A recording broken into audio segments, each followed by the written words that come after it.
So, final superheat of the morning is now onto the circuit. Micro Max Superheat will make their way out right now. Kian Bernard will be starting on pole position from Emerson McAndrew Urin on second. Then it will be Jensen Chalk and Theo Bradshaw on the second row. Sebastian Lush and Riley Muro will be on the third row from Edward Haynes and Drew Davidson, with Stanley Stamford and Austin Oman rounding out the fifth row. The sixth row will consist of Ari Kallenberg, then it will be Dian Sinj Bahal, Kirk Kalbin, then it will be Ethan Copeland, and on the eighth row of the grid, Reese David Richardson will round us out for the 15 driver grid here for Micro Max.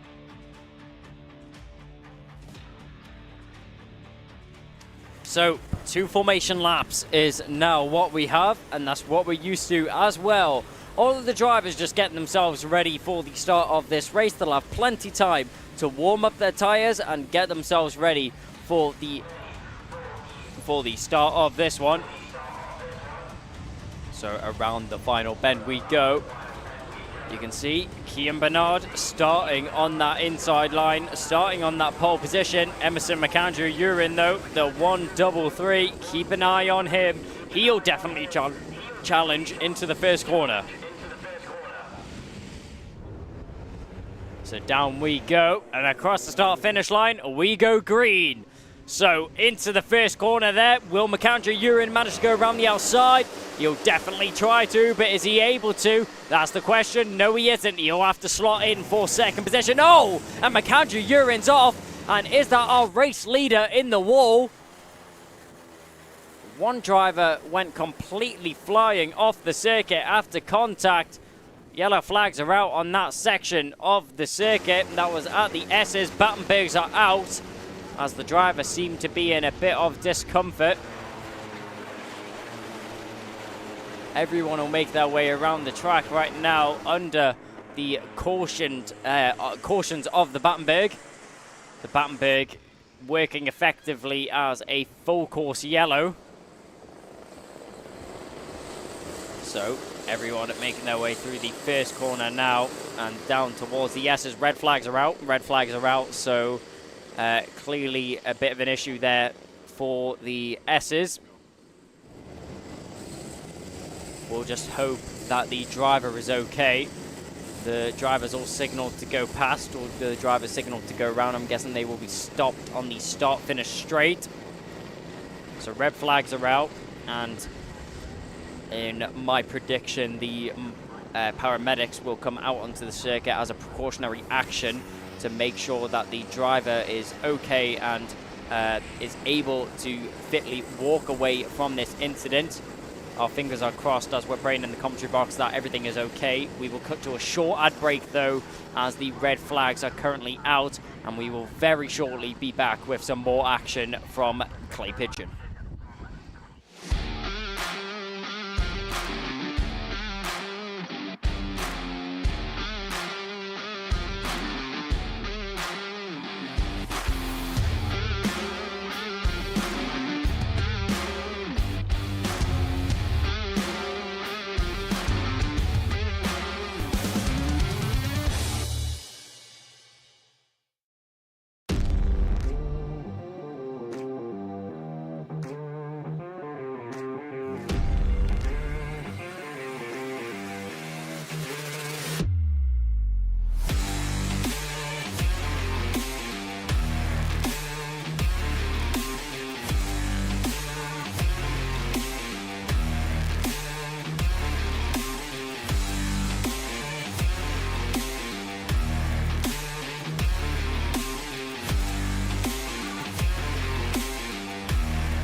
side by side. Who's going to be the bigger man?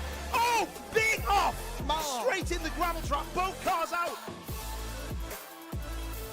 Is it going to work for Sean? He slides up the inside, he's getting very close, he's not made it. Have you ever seen a championship decided like that?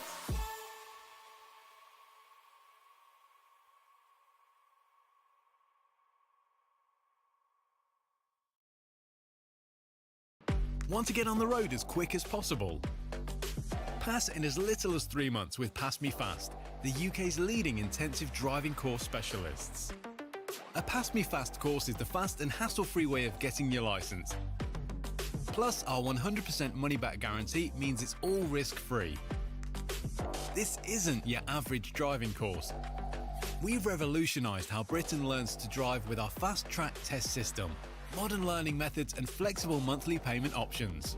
Plus, you can track your progress and manage your course anywhere, anytime with our industry-leading student portal.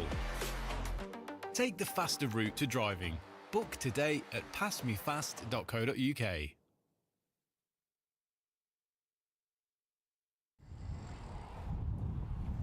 So as we look at the drivers now on the track as they are just getting themselves ready for the restart of racing, as the incident is resolved, and we will soon be ready to go back out onto the circuit, and the action will resume here for the Micromax Superheat. This is the final superheat of the day and the final superheat before lunch break. So if you just stick around a little longer, you've still got plenty of time to grab your food at lunch. The cafe has a great selection of sweet treats and food for you to grab if you're at the circuit. If you're at home, obviously make whatever you need. If you're in the YouTube or the Twitch chat as well, make sure to give us a little bit of a wave. Give us a shout out message in the chat as well, and we'll make sure to have a look at that one. That is on the Alpha Live YouTube channel if any of you are watching at home. So we're just looking at some very grey skies right now. That is looking ominous over the top of the circuit. We had plenty of rain yesterday. Please say we have no more today. We do not need it at all. The rain yesterday was plenty. The drivers were complaining. We were complaining. Everyone was complaining. We just don't need it. Please, please, to everything that is possible, can we stay dry for the rest of the day? And it sounds like that was one kart getting going. Maybe that was just to get the carts back into order, ready for the restart. So the carts are now getting ready and ready to get racing. We are. That's the number 82 at the front. With alongside, that's the number 36. We have a good look there for Charlie Very. Charlie Very will be looking to take part in the one driver that did race, did start up his kart, is Emerson McAndrew-Urin. And it's not going to be hard to miss him. You can see that very bent NASA panel on the front of his kart. He was unfortunately involved in the incident earlier, which caused the red flag. But it looks like he'll be able to get going racing again, so that's great to see there for Emerson. He may have a little bit of a skew with NASA panel, but he's still got the heart to race nonetheless there, as he has a little look at it himself, looking not able to fix it at all. So another driver starts up their car, gets themselves into position on the starting grid, and with everybody watching at home, let's hear who you're cheering on in this race and who you think is going to be victorious. That's number 44 coming back around the circuit. So they will be getting ready to get themselves into position and back onto the start of the race once again. So we look at everyone, and with this 6-corner circuit, definitely doesn't take long to get from the pits to the start finish to where the drivers are right now, which is the final corner, in just a mere 40 seconds, or not in this class, a very low 30 seconds for the seniors, which we'll see. That were the lap times that we've seen in that class earlier on. So as one driver in the background just rolls their car up onto the back of the pack, and get themselves ready for the start of the race. Harry Friel has a good luck message there for Emerson McAndrew-Urin. And we're looking at the drivers and all of the team members watching along on the balcony of the cafe right now. So if you're on the balcony of the cafe, make sure to give us a wave. We're able to see you on the Alpha Live cameras. I can spot one person out there. That's Jack Dex having a little bit of a natter with a few other team members as well. And some of the drivers leaning right over the front of that barrier. They've got to be careful there. Pointing down to something. Can't quite see what that is, but the drivers, they're just enjoying themselves as they have a little bit of time before their race. The marshals are signaling something to the drivers there, as they will soon be under racing conditions once again. Off the front row of the grid, Emerson McAndrew-Urin will be looking to get a better start than last time. McAndrew-Urin was able to get a good jump off the line, but tried to hang it all the way around the outside. And unfortunately, just got caught up in a little bit of a squabble through the S's. And that was the last thing that you want, especially off the start. So it looks like they're signaling that there will be one formation lap for these drivers, if that's what I understood from those hand signals. Drivers are pulling down their visors. That's always a great sign. I think we're going to have one lap under Battenberg conditions, and then we'll be racing again. So all of the engines are started up, so the drivers are ready. Are the marshals ready? You can see the Battenberg flag being waved there. This is on the final bend, just before the start-finish straight, so this is the top bend right now. So we're on the top bend, then you have, obviously, the start-finish pit straight. We go into the first bend of Billy's Bend, then you have the second bend, and then the S's of, unfortunately, where we had the incident, on straight onto the Sturmey straight. We have the hairpin, and then the horseshoe, the right hand, and then we have the top bend once again. And that is a very quick run through of the lap here at Clay Pigeon. So, the drivers are off. We are moving. The karts are moving on the circuit. That's a great sign to see. So it looks like we'll have one formation lap for the drivers to get themselves ready. Yes, this is under Battenberg conditions.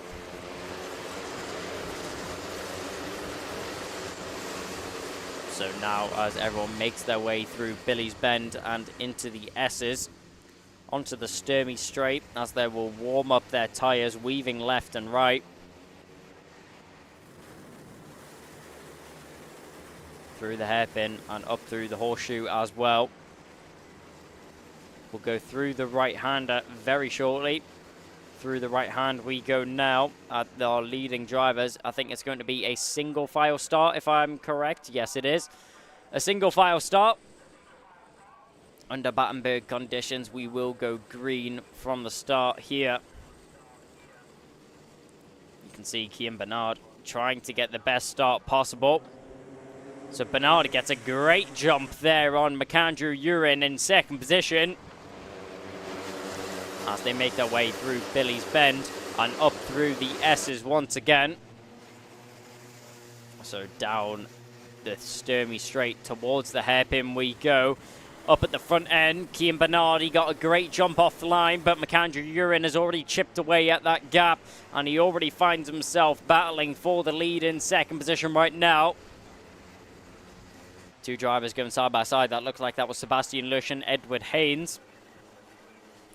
Going wide there, actually. McAndrew-Urin goes a little bit wide off the final corner, and he'll actually lose out on a position there to the O-plate of Jensen Chalk. So Jensen Chalk, he gets the return of it though. He runs even wider. McAndrew-Urin and Haynes manage to slip through this time. So Chalk goes from second to fourth in just a couple corners. There, Edward Haynes in front of McAndrew-Urin now, so these two drivers have also switched places. But out in front, Kian Bernard, he's still the one in the front of the charge right now, currently with, we'll see an updated gap when they cross the line. There's now 0.8 of a second is what separates Bernard and Haynes. Haynes has a lot of pressure with McAndrew Urine breathing down his neck right now. Jensen Chalk following in suit as well. Down the Sturmey straight we go. Up into the hairpin. We go through the horseshoe as well. We're looking in the mid-pack. That was the number 36. That's Sebastian Lush that we're looking at.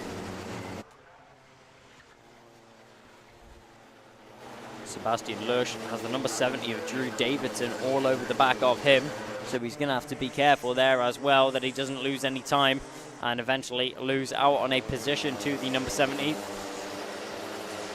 And as we say that, dives down the inside there does Davidson. Lush is able to get it straight back though. So Sebastian Lush momentarily loses out on 6th position, but very swiftly regains his composure and regains the position on top of that as well. There he is, Sebastian Lush with Drew Davidson all over the back of him right now. The number 22 of Riley Muro trying to get a move done on Jensen Chalk just in front of him as well. Kian Bernard, half a second is now the gap that he has, so that has dwindled just a little bit. A couple of attempts has been taken away on that previous lap as Edward Haynes manages to get the fastest lap on that previous tour of the circuit by 0.3 of a second over Bernard in the lead and 1/10 of a second over McAndrew Urine in 3rd.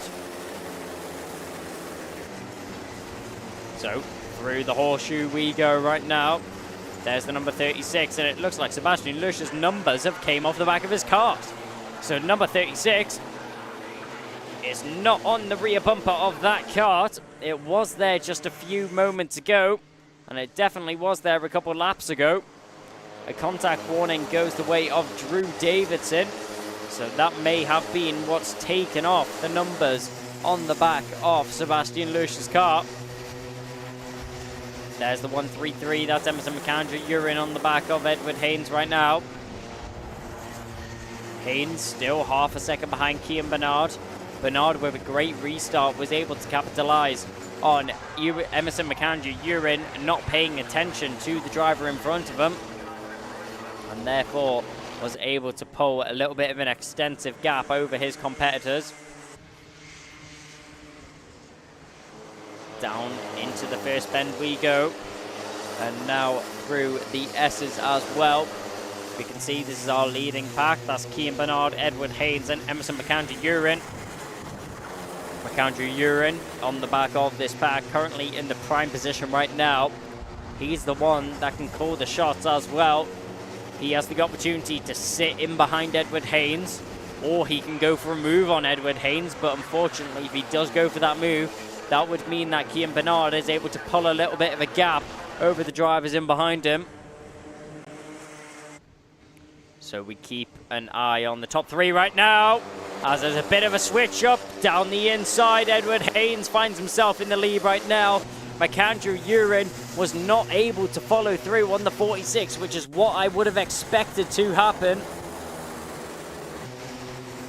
So Haynes with the fastest lap on that previous tour as well. McAndrew Urine goes out wide. He's going to have to go all the way around if he thinks about it, and yes, he does. Emerson McAndrew Urine with an outstanding move there finds himself now in 2nd position in behind Edward Haynes. So Edward Haynes was in the lead. McAndrew Urine thinks about it, and a switchback on both of them. How has he done that? Kian Bernard, the number 82, goes for the switchback on McAndrew Urine and gets it done on Haynes as well. Brilliant racecraft there from the 82 of Bernard to get himself back into the lead of this race. Edward Haynes was just caught oblivious to his surroundings right there, as Bernard just capitalizes on the event. Down the straight we go. So in the lead right now, Kian Bernard from Edward Haynes. Emerson McAndrew Urine just lacking off the back of that pack, but down the inside goes Edward Haynes. He's not sitting around, he's not waiting, he wants to be in the lead. pointing forwards is Kian Bernard right now. He points forwards. Go, go, go. I do not want to fall victim to the drivers in behind, says Bernard. Edward Haynes has now hit the front. He doesn't want Bernard trying to make his way through, but Bernard doesn't want Haynes defending either, because he doesn't want to lose any time to the drivers in behind him. As Macandrew Urin going very wide and off the circuit, loses a little bit of time to the drivers in front and loses a lot of time to the drivers in behind him. Another mistake is made there, and another move is made there, as down the inside goes Kian Bernard. What a fake gesture that was. He points forwards, let's work together, instantly makes the move. So the 82 of Kian Bernard finds himself back in lead of this race. Edward Haynes not able to respond right now, as he's currently in second, but we have a new driver in third. Jensen Chalk's managed to make the move on Emerson Macandrew Urin. Riley Muro's looking to follow in suit and do so as well, as he's looking to gain himself a position for fourth position. The 22 there, Riley Muro, makes a little bit of a mistake there coming out the final corner. He'll lose a bit of time to Macandrew Urin and Chalk in front. But we're all eyes on this battle right now. Bernard and Haynes giving it that. As you can see in the background, Emerson Macandrew Urin gets that place back on Jensen Chalk. There is not long in this left for these drivers to decide on their positions. As Kian Bernard just about staying out in front right now. Haynes looking left and right, sticking his nose there, just letting Bernard know that he's still in behind and he's still raring to make a move if the opportunity arises into him. So across the line we go. We watch the top two. Kian Bernard still leading away from Edward Haynes. Let's keep an eye on this battle as well, as Emerson Macandrew Urin, is leading from Jensen Chalk and Riley Muro in fifth position right now. 1 minute and 30 seconds is the time that's now ticking down on this clock.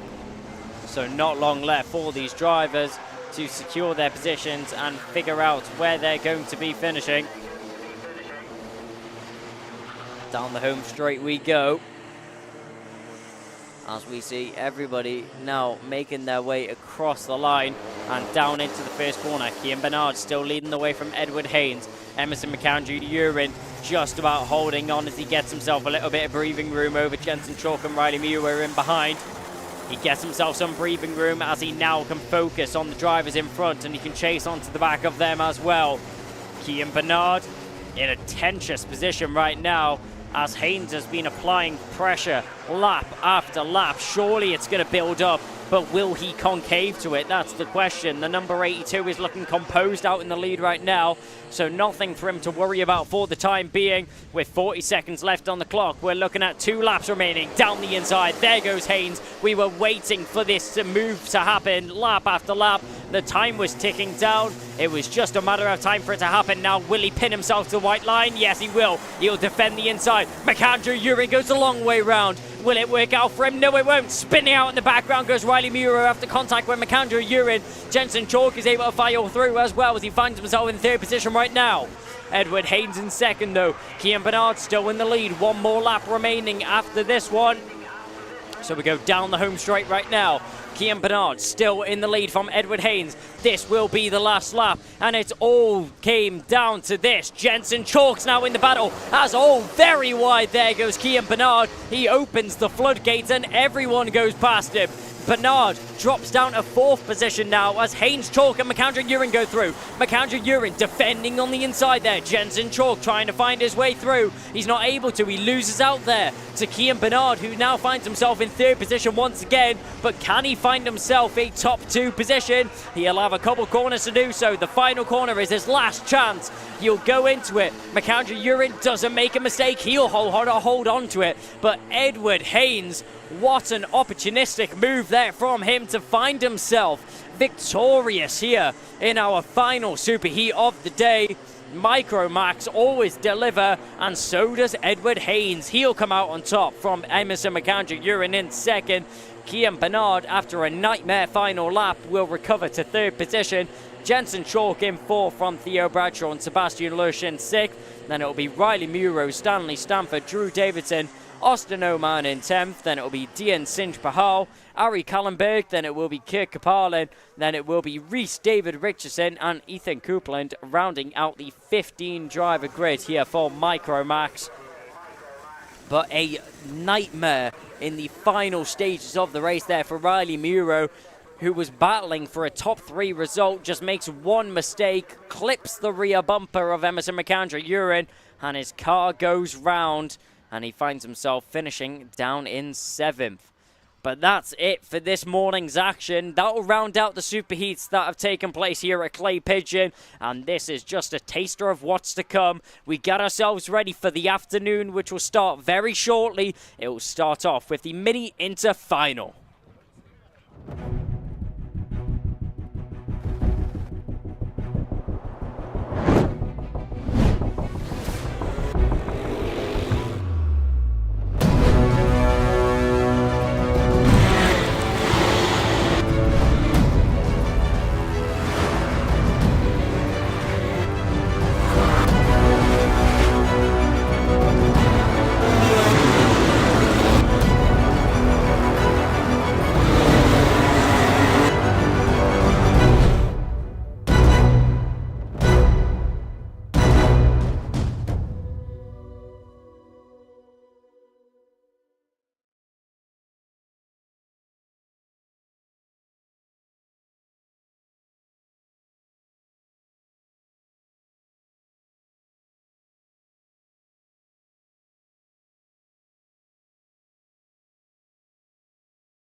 Well, good afternoon and welcome to Clay Pigeon Raceway here in Dorchester for round 5 of the PassMeFast Ultimate Karting Championship. I'm Kev Harris and I'm pleased to say I'll be bringing you all of the post-race interviews and chats from Scrutineering, and Kai Bacchini is waiting in the commentary box to bring you all of the race action then from 5 super finals this afternoon that look as though they're going to be driven under clear skies. The sun is coming out, it is getting warm, the track is drying. We are set for some fast racing and we're going to be bringing all of it live.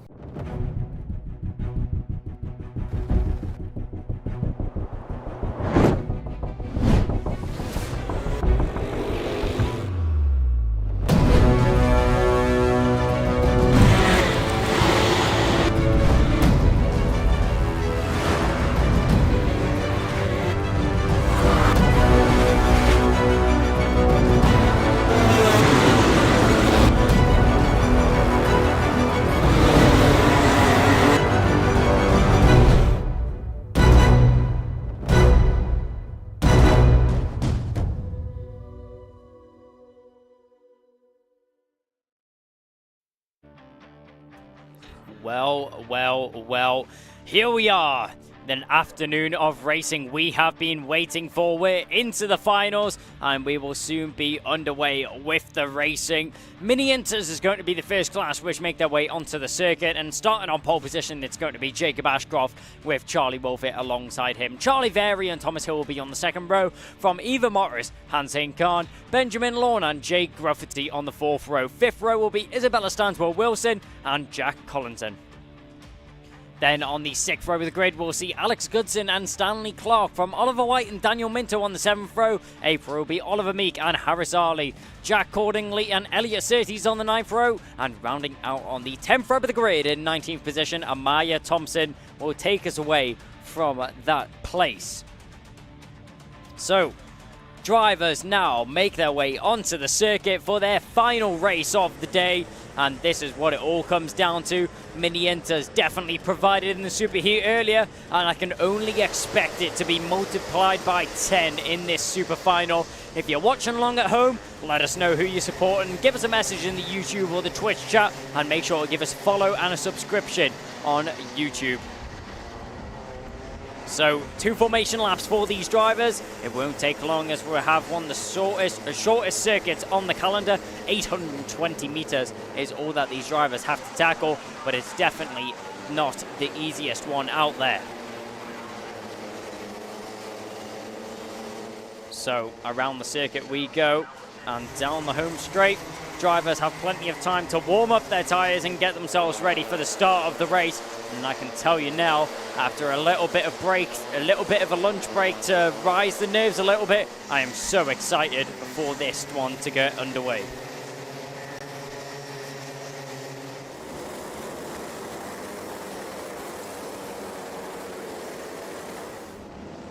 So around the final couple of corners we go, as they make their way through the horseshoe and through the first hairpin, going down towards the final corner. So around the final corner we go.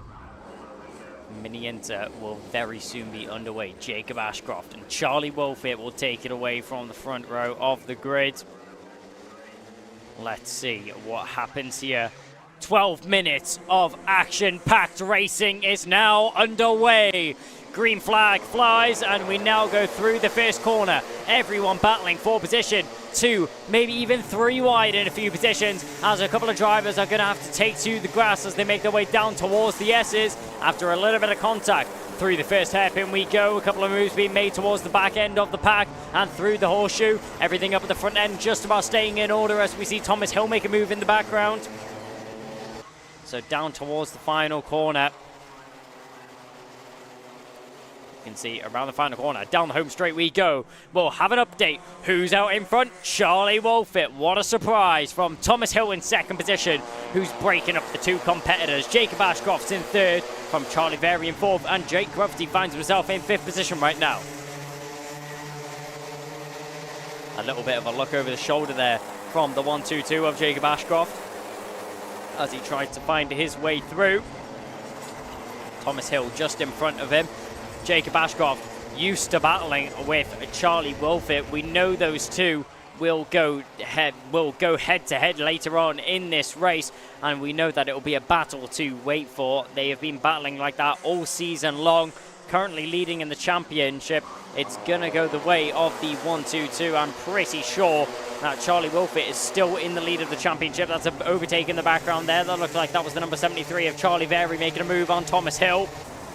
So Jacob Ashcroft's in second, but will it stay that way for long? We will have to wait and see. Yes, Jacob Ashcroft still leading the championship, but second in this race right now. Thomas Hill back down the inside. He's not going to be able to complete the move, though. Charlie Very's on there. So down through the final corner we go. Thomas Hill and Charlie Very still going side by side as they make their way around the final corner and down the home straight towards the first bend. 10 minutes remaining. We see down through the first corner, has a little look to the inside, not able to get the switchback is Ashcroft. He's looking left to right, trying to make every move possible, looking for any opportunity that arises to him. Wolfett checking over his shoulder every split second, doesn't want to give up any gap to Ashcroft in second position right now. The DHR driver, very well accumulated with his own racecraft, and he's looking to put it on display right here. As soon as he has the opportunity to make a move on Wolfett, Ashcroft will bounce. So down into the first bend we go. 195 from the 1-2-2. Watch out for Charlie Very in third. He's here to pick up any scraps from this battle as well. Thomas Hill, who very shortly just ended his battle with Charlie Very, unfortunately was not able to come out victorious for that third position. It was great racing from the two of them, but Charlie Wolfett just holding on to the race lead right now. We'll have a look to see if anything changes here as they go through the final corner and down the home straight once again, down towards the first bend. We've seen a multitude of times a great switchback through the first corner is possible to make the move. He thinks about it, has a little bit of a look to the nose, a sniff on the inside there from Jacob Ashcroft, but not able to get anything done. Will he try inside on the hairpin? No, he won't. He sits very patiently in behind Charlie Wolfett right now. He doesn't want to rush a move. He doesn't want to force it out. He doesn't want to make a mistake, as this is the race that means everything to him. Just one little slip up could mean both of them went tumbling down the order. So we look back in the mid-pack. A great dive down the inside there from the number 76. That was Harris Ali making a move on Oliver Meek. But back up at the front end, nothing changing just yet, as Jacob Ashcroft is still very patient in second position. He has a look to the inside on the first hairpin. Will he try it again in the horseshoe? Try the switch back in the second half? No, he won't. Wolfett covers it very well. Through the final couple of bends we go, and down onto the home straight. A little bit of a mistake there from Wolfett on the exit means that he's vulnerable coming down this home straight to Jacob Ashcroft, who got a great exit coming off the final corner. They go through the first couple of bends. Wolfett very calm and composed in such a position where he has so much pressure on him. Now he feels the need to go defensive. Goes to the middle of the track as they make their way down towards the hairpin. This is what's going to back them both off into the grasps of Charlie Very and Thomas Hill as well, though. They've got to be careful if they want to break away from the drivers in behind. They've still got plenty of time in this race to get it done. Wolfett doesn't need to start defending so early on in this race, because that's what lets other drivers catch onto the back of them and make this battle 10 times more difficult than it has to be. So Wolfett still just about holding on right now. Doesn't go defensive this time round. Figures not that it's not in his favor. But still, Jacob Ashcroft is there, breathing down his neck, applying as much pressure as possible to his competitors, waiting for a mistake to be made. Charlie Very in behind, though. Well, it was Charlie Very in behind, and it looks like it's going to be a good battle between those two as well. Thomas Hill has now arrived onto the back of the number 73. Very's going to have to be careful if he wants to hold on to that third position, or maybe even challenge for a top two. Wolfett goes middle of the track once again. He's feeling the need to go defensive. He doesn't feel safe and secure in the position that he's in right now. I can tell that this race is going to go all the way down to the wire. This is go down to the closing moments in this race. And with this being a new class to a lot of the drivers, there's a lot to get used to with these karts on the track in such a short space of time. Only 2 days of testing before they were already thrown into the races. It's great to see how some of these drivers have adapted to the circuit on, for a few of them, their first time here. Charlie Wolfett still going defensive. Ashcroft just not able to find the space and find the time to make the move stick yet.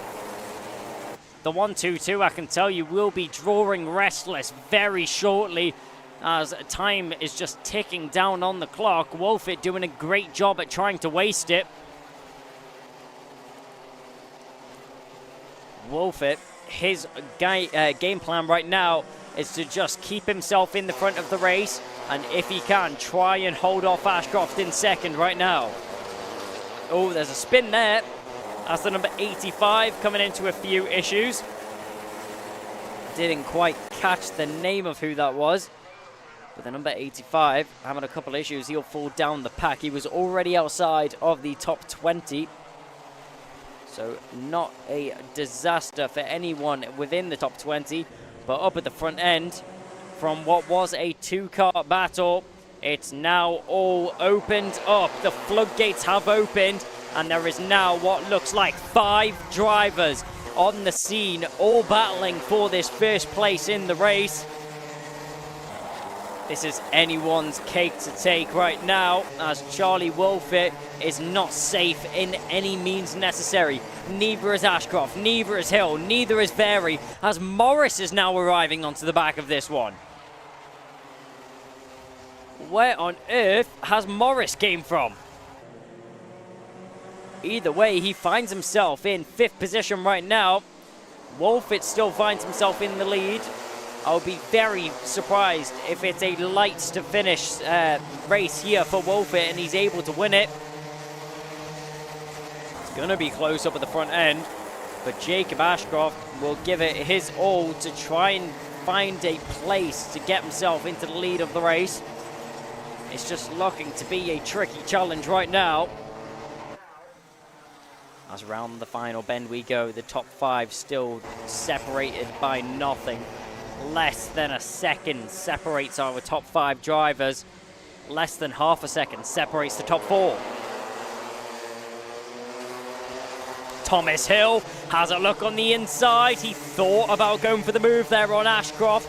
Ashcroft does a good job at fending it off. He manages to hold on a second, but now diving down the inside. There goes Very. He'll find himself in 3rd now. Trying to follow through is Morris. Morris just trying to push Very through the corner. Manages to get past Hill.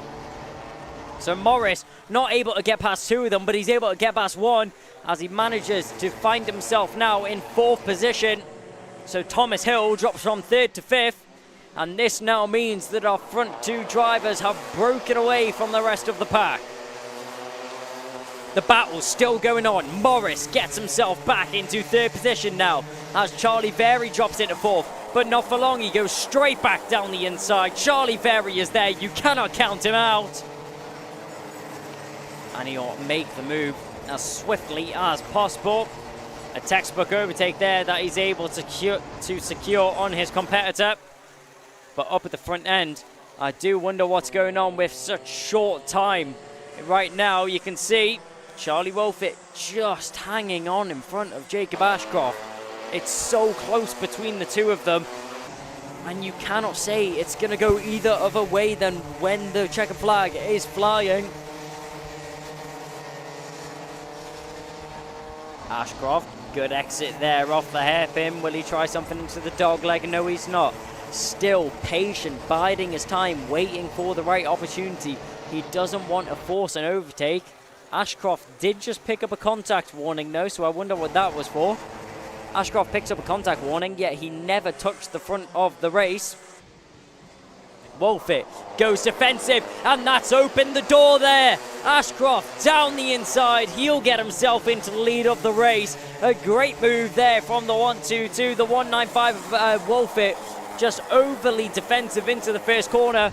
opens up the door on the exit, and Ashcroft says, thank you very much, I'll take that. Slips through on the inside and now finds himself in the lead of the race. Now, Ashcroft has all the pressure on his shoulders. He's got all the work to do. He needs to be the defensive beast out in front right now. The DHR driver needs to be a defensive anchor out in front, or he needs to try and pull a gap to Wolfit in behind him. Wolfit seemed to be sliding down into that first bend. Looks to have lost a little bit of time over Ashcroft. So Ashcroft still leading the way right now. 35 seconds remaining in this race. It could go either way of these two drivers, or it could go to anyone else if there's contact. Charlie Very still trying to hang in there with a chance of this battle. He looks like he's going to be swaying in motion though. We go down the home straight. Jacob Ashcroft still leading the way by now. What is 0.4 of a second over Charlie Wolfit in second. Very in third. Has gap in front of him and a gap behind him. He really doesn't need to worry about anything right now. A little bit of a check over the shoulder there from Ashcroft just to make sure that he's secure. Make sure that he doesn't need to defend over his competitor in behind him. As Charlie Wolfit, we know what he's like. As soon as he sees a door, he's going for it. So around the final bend we go now, and down onto the home straight to start the final bid, the final lap of this race.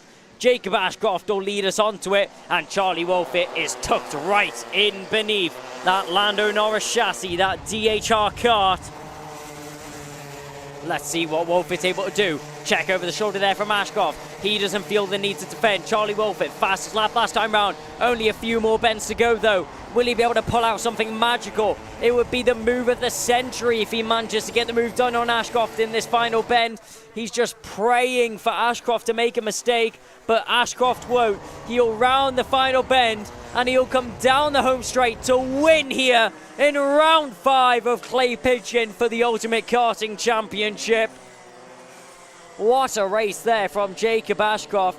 A smart race there for the young boy. He bided his time in second position. He didn't rush an overtake. There were so many opportunities where he could have just dived down the inside, but put himself at jeopardy of losing more positions. Ashcroft waits for his moment, and when his moment comes, he shines. He'll take the top step from a very well fought Charlie Wolfit in second position, who will also take home a couple extra points because he will get fastest lap in the final. Charlie Very will come home in third position from Thomas Hill in fourth. Then it will be Eva Morris, Hansane Khan, Daniel Minto, Jack Collington, Oliver Meek, Alex Goodson in 10th. Then outside of the top 10, it will be Harris Arley, Jack Gruffety, Stanley Clark. Then it will be Isabella Stansmore-Wilson, Benjamin Lawn. Then it will be Jack Cordingley, Oliver White, Elliot Surtees, and Maya Thompson, rounding out our 19-kart grid here for the Mini Inter Super Final. So Mini Inter is completely done for the day, and what a weekend it's been for them. They will now have their sights set on the final round of the championship. That will be taking part in the northern of the country. We're about as far down south as you can get in the UK right now. We then go back up north to Cumbria for the final round in Rowra.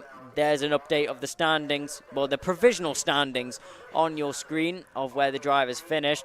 Jacob Ashcroft obviously on top from Charlie Wolfit and Charlie Very. But with the Mini Inter Super Final being out the way, we now very swiftly move on to our second final of the day, and that will be the Honda Cadet GX200 coming up very shortly.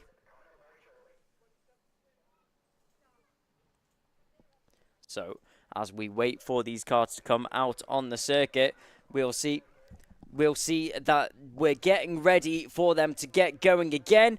We'll have a very short ad break, then we'll come back out with some more action, as I said before, the Honda GX 200 class.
decide who's going to be the bigger man.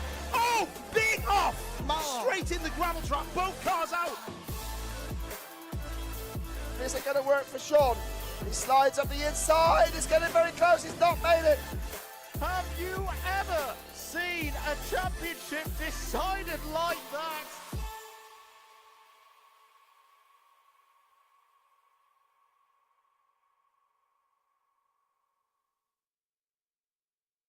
Want to get on the road as quick as possible? Pass in as little as 3 months with PassMeFast, the UK's leading intensive driving course specialists. A PassMeFast course is the fast and hassle-free way of getting your licence. Plus, our 100% money-back guarantee means it's all risk-free. This isn't your average driving course. We've revolutionised how Britain learns to drive with our fast-track test system, modern learning methods and flexible monthly payment options. Plus, you can track your progress and manage your course anywhere, anytime with our industry-leading student portal. Take the faster route to driving. Book today at passmefast.co.uk.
So we now get ourselves ready for the Honda GX200 Super Final.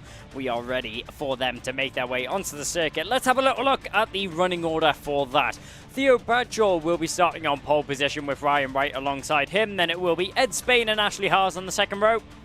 The third row will consist of Ethan Cousins and Alfred Matthews. Then it will be Ollie Thompson and Charlie White. Fifth row of the grid is Luke McGow and Ralphie Branscombe. Andrew Sutherland and Trevelyan Sansom will be on the sixth row. Seventh row will be Ayrton Rye with Nikita Roberts on 14th position. 15th position on the eighth row of the grid, rounding out our drivers here for Honda GX200s is Leyland McNeish.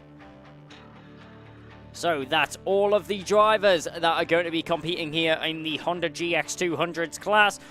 And we cannot wait to see them take to the circuit.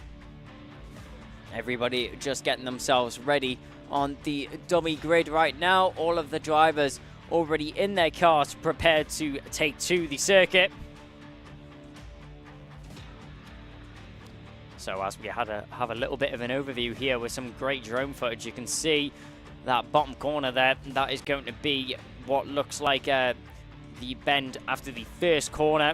Fortunately, it doesn't have a name, so it's all about carrying as much speed as possible after you make your way down through the first corner.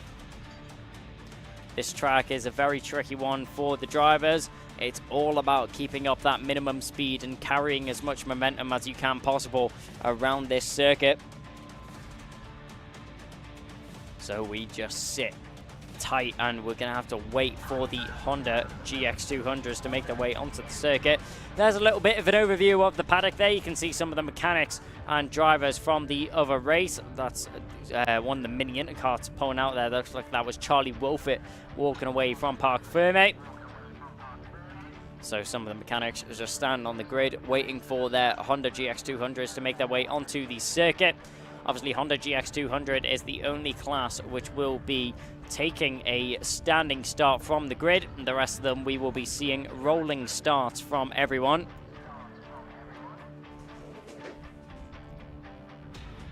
So, as we just sit and wait for everyone to get underway, some of the mechanics will make a final few adjustments to the karts. Tire pressures are definitely a massive have a massive sway here for the drivers, as having too high tyre pressures. Yes, you're going to have a great start off the mark there. You're going to have amazing pace just off the start of the race. But then when it comes to the latter stages, you're going to be struggling a lot for grip. Honda GX200's leading both our championships right now. Ralphie Branscombe is leading the 900 class. The 950 class, that is currently being led by Ryan White, who came second in our Superheat. Theo Bradshaw was the one who walked away with the win in the Superheat. He gained himself 2 points towards his championship fight. And it looks like there is 26 points separating our top 2 drivers right now, Ryan White and Theo Bradshaw. They've been going head-to-head all weekend long. They've been swapping positions and trading results. We'll have to keep an eye out on them in this super final. Drivers finally make their way onto the start-finish straight. So, drivers make their way onto the circuit and get themselves ready for the start of the race, as they will have, I think, 2 formation laps for the Hondas to get themselves ready for the start of the race and get their tyres warmed up, get themselves mentally prepared for the start as well. Obviously, a much more difficult start here for the Hondas. They will have to test their reaction times as well to the lights. So an extra added bit of challenge there for the Hondas as we go down the home straight. Only 1 formation lap here for the Hondas. They will pull up to the white line. Drivers trying to get themselves in the best starting position possible. You can see there Ryan White on your right hand side of the screen pushed his rolling his tires forward, trying to get himself as far forward as possible without obviously exceeding the white lines and getting a jump start penalty.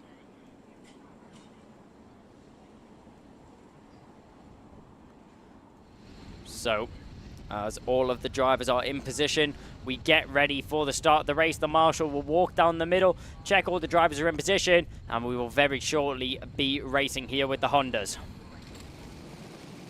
So, all the drivers have their revs up, they get ready to go. I see a few drivers actually creeping forwards in the mid-pack. We go racing, so lights are out.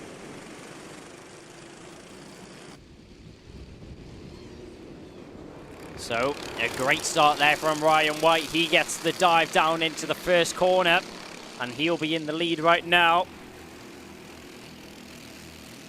So we keep an eye out as they go down towards the hairpin in the mid-pack. You can see a couple drivers trying to make their way down the inside,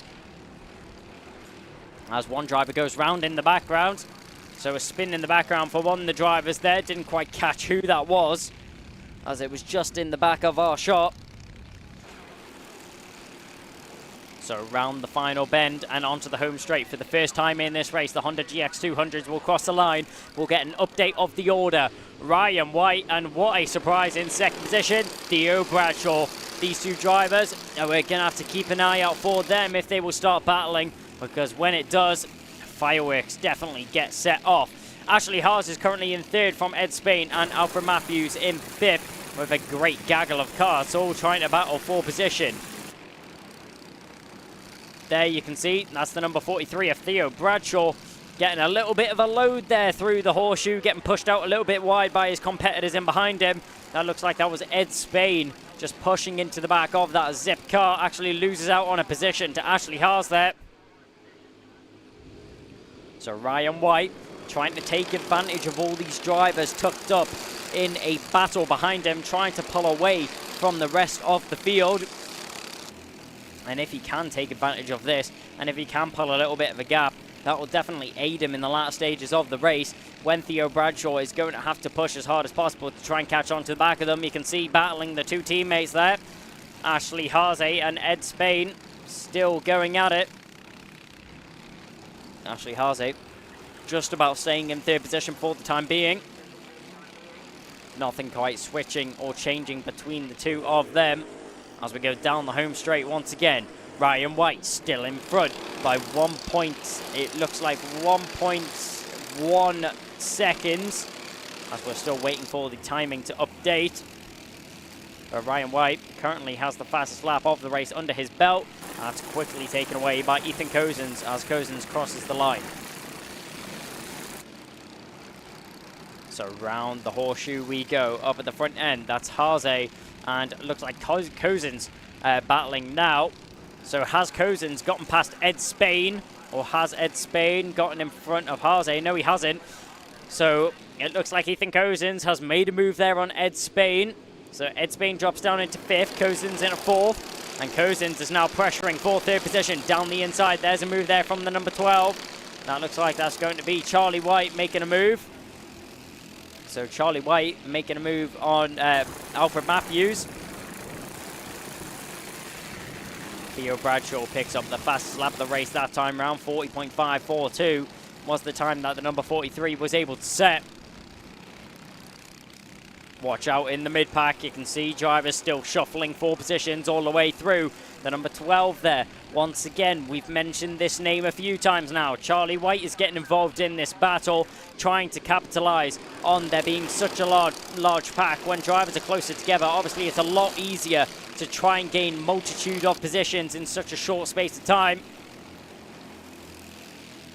Honda GX200 also being the only 4-stroke class that is taking part this weekend. The 4 strokes obviously being broken up into 2 classes, as we mentioned before, the 900 class and the 950 class, the difference in chassis and weight. The quickest driver in the 900 class right now being Ethan Cozens.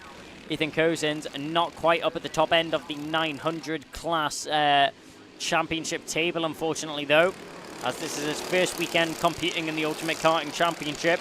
The driver up at the front end, who we're going to have to keep an eye out for in this race. The driver at the front of the 900 table right now is Ralphie Branscombe, but Branscombe finds himself down in 10th position. 10th position, but it looks like he's 5th in class right now. His closest competitor, Blair Smith. Blair Smith, where is he in comparison to Ralphie Branscombe? Blair Smith seems to not be here this weekend.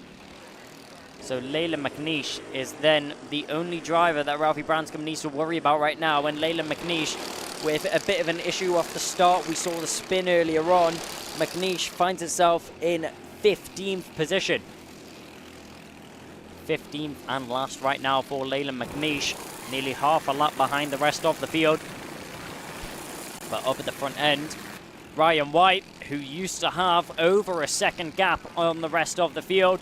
Theo Bradshaw has been chipping away at that over the course of the race so far, over the nearly half of a race that we've had already. Theo Bradshaw has managed to pull down 7 tenths, and he's looking to be 1 or 2 tenths a lap quicker than our leading driver right now, the 47 of Ryan White. Surely he's getting a little bit worried about the drivers that are around him. Down the inside, there's a move there from the number 71 of Ethan Cozens on Ashley Haase. So Haase will lose out on the positions. Cozens will make his way into 3rd. So Ethan Cozens, now the driver, set with the task of catching onto the back of Theo Bradshaw. The gap between Bradshaw and Cozens is 1.6 seconds.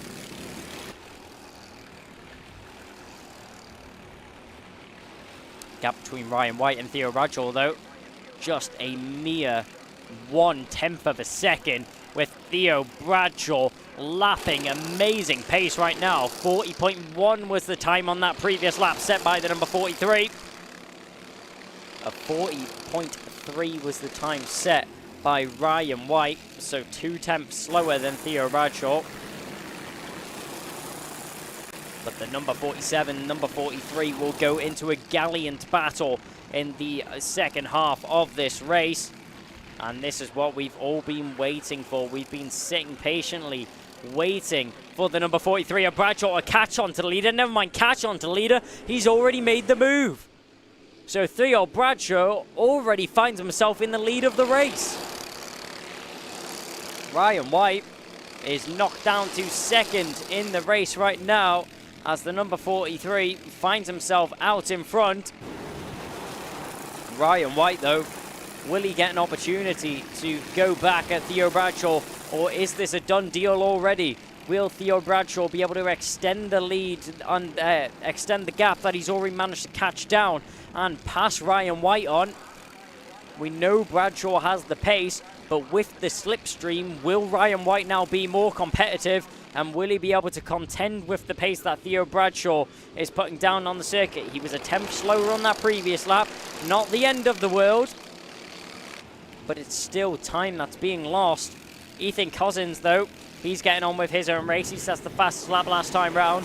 40.116 is the time that I'm getting up on my screen, which is 0.2 a lap quicker than our leading drivers. So Ethan Cousins being given a second chance to catch on to our leaders.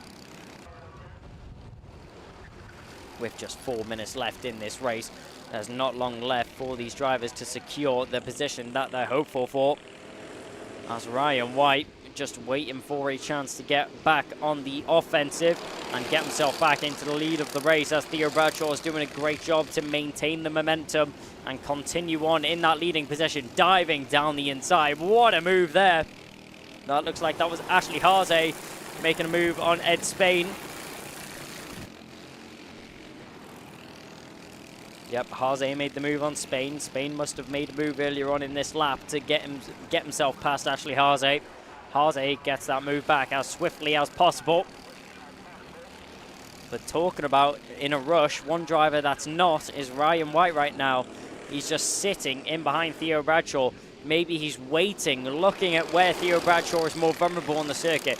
Waiting, trying to find where Ryan White is quicker than Theo Bradshaw in certain sections of the track and where he can pounce, where he can make the move stick. It's not down into the hairpin. Well, he obviously doesn't feel so. If they've got to get a move on, though, Ryan White's got to get himself into the lead of this race if he doesn't want to fall into the clutches of Ethan Cousins, as Cousins is catching onto the back of both of these two drivers. Edward Spain tries to make a move through the horseshoe. He just doesn't manage to carry enough momentum, carry enough speed through that section to get himself past Ashley Haase. Haase does a great job to maintain that inside line and hold off and fend off his teammate right for the time being. So our leaders, nothing changing between them so far. Gap less than a tenth. We're watching this battle. Ed Spain, you can see there, just managed to make the move there on Ashley Haase. Haase, I'm sure, will go straight back at him. He's going to try the switch back in the hairpin. Will he try and go the long way round into the horseshoe? No, he won't. He's going to try and tack the second apex. He can't manage to do so. Into the final corner we go, diving down the inside, not messing around and not waiting around, diving down the inside. Ashley Haase is able to lose a position to Ed Spain. So Ed Spain getting himself up into fourth position and promotes himself up another one as we move on to another lap. Theo Bradshaw setting another fastest lap of the race, 40.113. Ryan White only 0.002 of a second off that lap time. Minimal differences between these two drivers. Nothing is separating them so far. Ryan White, he took an early lead and nothing is changed since then, apart from Theo Bradshaw's move earlier on that got him into the lead of the race. Was there a momentary switch there as we've seen the two names jump each other? 1 minute left in this race. That's looking like we're going to have 3 more laps remaining on the board after this one. There go our leading drivers. And there's Ed Spain and Ashley Haase. In behind them, Lewis McGall's going to try and catch on to the battle as well. So, we're having a look at our leading drivers. Round the final corner we go. Down the home straight. They're going to start the penultimate lap this time round. There is signals from his mechanic. You can see Ryan White is desperate to get himself into the lead of this race. They're going to be catching onto a back marker. Is this going to affect these two drivers? Is this going to get in the way of their battle as well? This could be a great turning point in the race. Diving down the inside. They'll both manage to make their way through before they make their way to the hairpin. So, Bradshaw and White, nothing has changed just yet. They go around the final section of the circuit. Through the horseshoe we go. And now through right bend. And the final corner is upon us. And so is the final lap. Theo Bradshaw. Ryan White has been building up to this. Bradshaw is going to be ultra defensive on this lap though, mark my words. Through the first corner we go. Bradshaw knows it's not worth defending into the first corner as he'll just lose it on the exit. Through the S's. You'll not even think to look over his shoulder, and that will cost him. Down the inside, Ryan White will get himself into the lead of the race. Theo Bradshaw, what was he thinking there? He didn't even think to go defensive into the hairpin, and it's cost him the lead of the race. Theo Bradshaw has lost out in one of the most simple overtaking maneuvers, one of the most textbook maneuvers that he didn't think to cover off. Arm to the sky, pointing up. Ryan White will take the victory. A well-deserved win there for the number 47. But the 43 of Theo Bradshaw threw that race out the window when it was looking to be his secured throughout the whole race. Ethan Cozens will come home in third position after he threw down some stellar lap times to try and catch on to our leading drivers. Unfortunately, just wasn't enough and a little too late. Ed Spain will finish in front of his teammate of Ashley Haase. Then it will be Luke McGowan, sixth. From Ollie Thompson, Ralphie Branscombe and Alfred Williams, with Charlie White rounding out the top 10. Best of the rest will be Andrew Sutherland from Trevelyan Sansom. Then it will be Nikita Roberts and Ayrton Rye. Layla McNeish will be our second retirement on top of Ayrton Rye, rounding out of the race. So that will be it there, done for the Honda GX200 Super Finals. The drivers will now make their way into the make their way down into the paddock, and I think we're going to have some replays there of what was a very close race. So drivers pull their way into Parc Fermé, and that will be it done. This is the first opening sequence and the opening laps of the race, as we see drivers diving down the inside and going for a few moves as they go through the S's, down towards the hairpin and up through the first bend. This is now into the S's we go. We're having a look at the 43 there. That's Theo Bradshaw when he was in the lead of the race. Ryan White just sitting in behind these two teammates. Had a brilliant battle all the way through. The number 17 of Ashley Haase and Ed Spade were going at it to and through. The Zipkart teammates were swapping all the way through. As we see head down on the straight, this is where it all went wrong for Theo Bradshaw. He didn't think to defend into the hairpin, and that meant that Ryan White came out victorious in Honda GX200.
Side by side, who's going to be the bigger man? Oh, big off! Straight in the gravel trap, both cars out. Is it going to work for Sean? He slides up the inside, it's getting very close, he's not made it. Have you ever seen a championship decided like that?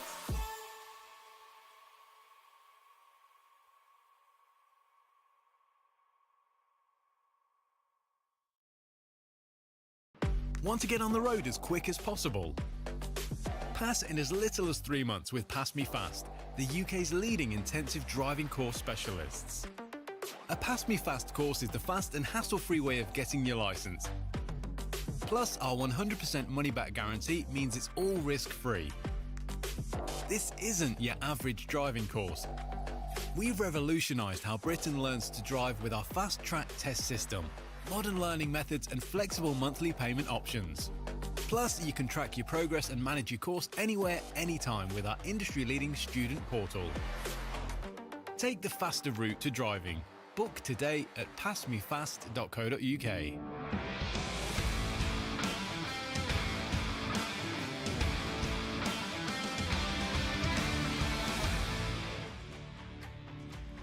Well, 2 grids of drivers now narrowed down into 1.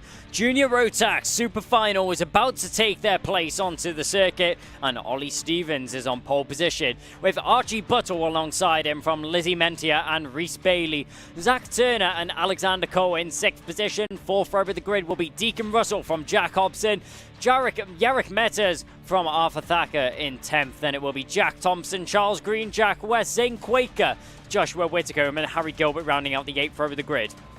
And then it will be John Brown, Adam Wooden, Ollie Wise, Lewis Goff, Ellie Baden, and Jared Fox-Whiteley rounding out the 11th row. The 12th row will consist of Kasper Tomilewski from Cameron Nelson, then Morgan Hudson-Brown, Harrison Whitcomb, Ben Cordingley, Daniel Kilpatrick, and Nicholas Ellis, and Addison Smith will round out the 30-driver grid on the 15th row. So, oh, sorry, no, there is not 15 row, there is 17. So, August Rabbit, Finley Buck, Joseph McCannon, and Freddie Ingham will round out the 34 drivers, not 30, 34 drivers that will take place here on the Junior Rotax grid. And what a grid it is. So many big names, so many big competitors that will be fighting in this field, all wanting to take that top spot on the podium at the PassMeFast Ultimate Karting Championship. Anything can happen. We've seen multiple victors over the course of the season, and any of them could take it once again. Or will we see a new name crowned on top of the spot of the podium? Jack Hobson is currently the driver leading the way in the championship. He's been very consistent over the course of this season. He's had brilliant results in the majority of his heats and the majority of his finals. He's looking to have another good one here this weekend to try and hold on to that top position that he's currently got going for him.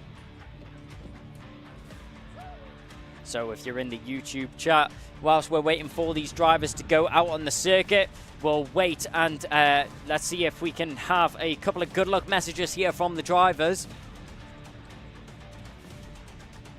So as the drivers are just waiting on the grid, as I said, if you're in the Twitch chat or the YouTube chat, let's have a couple of good luck messages coming in. We have a Go Reese from Jimbo B. That is in the YouTube chat. Great to see that you're watching along, supporting your favorite drivers. In Reese, I am guessing that you are referring to Reese Bailey, who'll be starting in 4th position for this race, which is great for him. He's had a great weekend so far, and he's looking to just extend those awards, extend that fortune in this final. But let's see what he's able to do.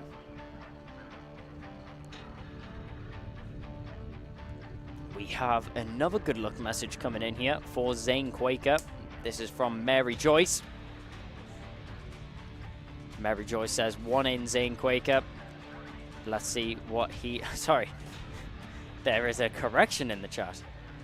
Mary Joyce did not mean 1 in, Zane Quaker. She meant to say, "Come on, Zane Quaker." And it will be interesting to see what he's able to do in this final. Zane Quaker, a name that keeps arriving on the tip of our tongues. He's been racing very well over the course of the season. And we have a good luck for Lizzie Mentia. That is from Maisie Mentia, so I'm guessing a family member there. Deborah Kilpatrick says, "Good luck, Daniel Kilpatrick." The families are coming out in force here on the Alpha Live live streams, out here to support their siblings, maybe even daughters, granddaughters, or even their grandsons or sons, or whatever. But there is a lot of family members out here supporting each other, which is beautiful to see. Amazing to see that racing can bring so many people together. Mary Joyce even comparing Zane Quaker to Lewis Hamilton. Now that is a bold statement, but I mean, we never know. These drivers are still at a very young age in their racing careers. They're still maturing in the world of motorsport, and I would not be surprised if, looking on in a few years, maybe even 5-10 years, if we see a couple of names from the UKC paddock in the world of F1, as there is many talented people out here on the grid right now. We also have, sorry, I have been corrected here. I've been saying by accident Joseph McCannon. It is Joseph McMahon, so that is completely my fault. I've been misreading his name, and I apologize for the mispronunciation. I'll make sure that I don't slip up and say that again. Another good luck message coming in here for Lizzie Mentia. Lauren Hannon is sending that one her way. Lizzie Mentia, over the past few rounds in UKC, has really developed as a driver and has been putting out some great results over the course of the last couple of rounds. Picked up driver of the weekend last time out, and also a podium in the super final. And now starting on the second row of the grid, she's put herself in great hopes and in a great position to be fighting for a podium once again.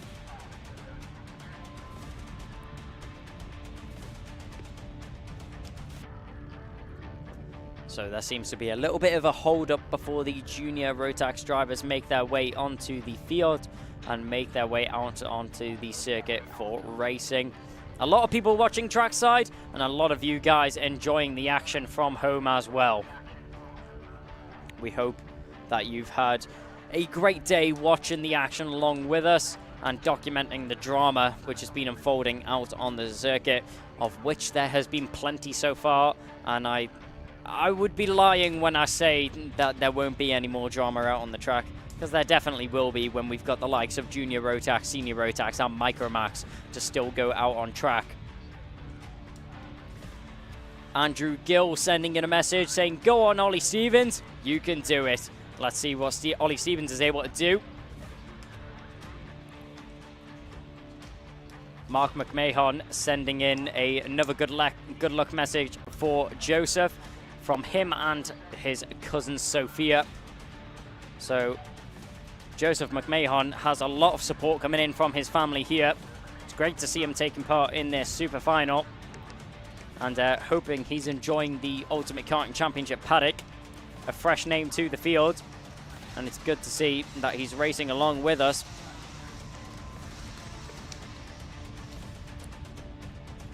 I also still have the very difficult challenge of picking driver of the weekend.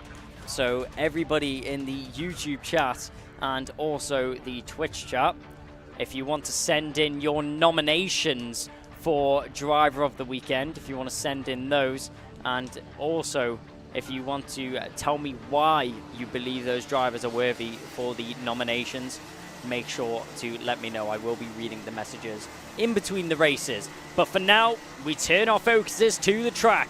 Junior Rotax is making their way onto the circuit, as they will very shortly be racing once again. 2 formation laps we have, and then the racing will commence.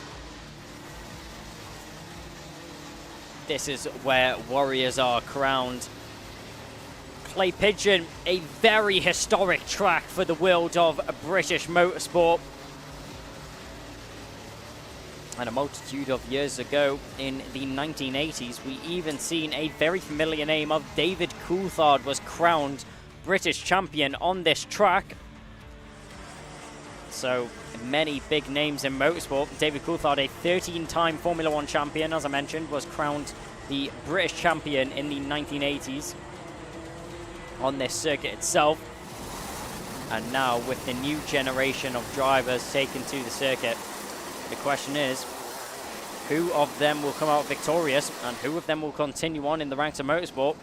Because I will lose count on my fingers if I was to do so myself. So going round the horseshoe now and coming into the right bend before we make our way onto the straight. Drivers get ready and we get ready. We compose ourselves and prepare ourselves for the start of this race. Around the final corner we go. Starting from pole position. It's going to be tough to hold on to it, but around the final bend we go. Down the home straight, up at the front end. It's going to go green. We go racing as everyone tunneling down into the first corner. 3-4 wide in the mid-pack there. Drivers very brave as they go through the S's, all squabbling for position. A couple of drivers being spat out wide, but everyone keeping it in the right direction there. As we go down towards the hairpin, one driver torpedoing down into the hairpin as he caught the grass under braking and lost control of the car. A few drivers off at what was the horseshoe as well. Lizzie Mentia losing out on a position there as diving down the inside. That looks like that might have been the 53 of Deacon Russell. So Deacon Russell gets himself in a 4th position past Lizzie Mentia. Alexander Cole's looking to follow through and do so as well. He'll try down the inside and he'll get the move done going into the S's. Not the start Mentia would have hoped for at all. So Cole finds himself in 6th position. Russell finds himself in 4th. Ollie Stevens still in the lead of the race so far. 14 minutes in this race. 14 minutes of pure action-packed adrenaline racing. Ollie Stevens still in the lead from Zach Turner. The 275 hasn't had the best of fortunes over the course of this weekend. He's still been there or thereabouts, and this is his time to shine right now. Currently in 2nd position. So we see a few positions still switching up at the front end. Mentia loses out on another one there as Jack West manages to get the move done as we went down into the S's. Out in front, is that Zach Turner that's hit the front? Yes, it is. Turner has hit the front, and that does mean that there has been a big switch up. Who was that in 2nd position? That's still Ollie Stevens. So Ollie Stevens has dropped down one position. He finds himself in second. Zach Turner's now in the lead. Sorry, no. I completely got that wrong. Zach Turner is in second position. It just looked like he was in the lead for a second because Ollie Stevens is already checked out from the rest of the field. He's already so far gone, we don't even see him on the cameras. He gained 1.2 seconds over the rest of the field on that previous lap. Deacon Russell's managed to make his way past Zach Turner there. There's Ollie Stevens as he makes his way through our shot. We go around the final bend, and that's Deacon Russell who finds himself in second position now. Zach Turner is dropped down into third. Jack West and Lizzie Mentia both gain 2 positions on that previous lap, so they go up to 4th and 5th. But Ollie Stevens on an absolute charge right now. 35 dead was the time he set last time round. This lap he set at 35.1, 4 tenths quicker than Deacon Russell. 3.384 is the gap that separates our top 2 drivers. And that's definitely going to be a tall order if you want to cut that one down in the space of time. So around the final bend we go. We watch them come across the straight. Let's see what the difference in time is. Still 3 tenths slower a lap is Deacon Russell than Ollie Stevens. Stevens breaks the 35-second barrier as he now gets a 34.930 and extends his lead to 3.7 seconds in such early stages in the race. It's almost unheard of, especially in such a competitive paddock like the Ultimate Karting Championship Junior Rotax that we have in front of us. Drivers just flicking out the rear end there, trying to point the front end into the corner before they get back on the throttle around the final corner to drive themselves out onto the start-finish straight. John Brown there picking up a contact warning, the number 95. The stewards obviously aren't happy with something that he's done on the circuit. John Brown currently finds himself in 10th position, just behind Zane Quaker. Up at the front end, Deacon Russell under quite a bit of pressure from Jack West now. West has done a good job at catching onto our 2 front drivers. Catching onto our other front driver as he now finds himself in second position as he went for the move as across the line. So Jack West now up into second. Deacon Russell dropping down into third. Jack West, the only driver that's able to compete with the lap times that are being set down on the circuit by Ollie Stevens. Yellow flag is out at the hairpin, not quite sure what that's for, but 1 cut off, meaning there's no overtaking allowed. Now that Deacon Russell's lost that 1 position, he's lost all his momentum as well as he's falling into the clutches of Lizzie Mentia. Mentia looking for that podium position, and she will find it. A great move there. Gets down the inside of the back marker as well before they get into the S's. So Mentia finds her way past Russell and finds herself in 3rd position as well. Ollie Stevens out in front with Jack West from Deacon Russell. We're looking at these 2 drivers right now, the 2 KR Sport teammates. Now it's Archie Buttle and Joshua Whitcomb. Buttle currently the quickest driver on the circuit actually. Just by a couple tenths. 34.777 is the time that the 221 was able to set. So Archie Buttle proving he has the pace to be leading this race right now, but just doesn't find himself in a competitive position to challenge for.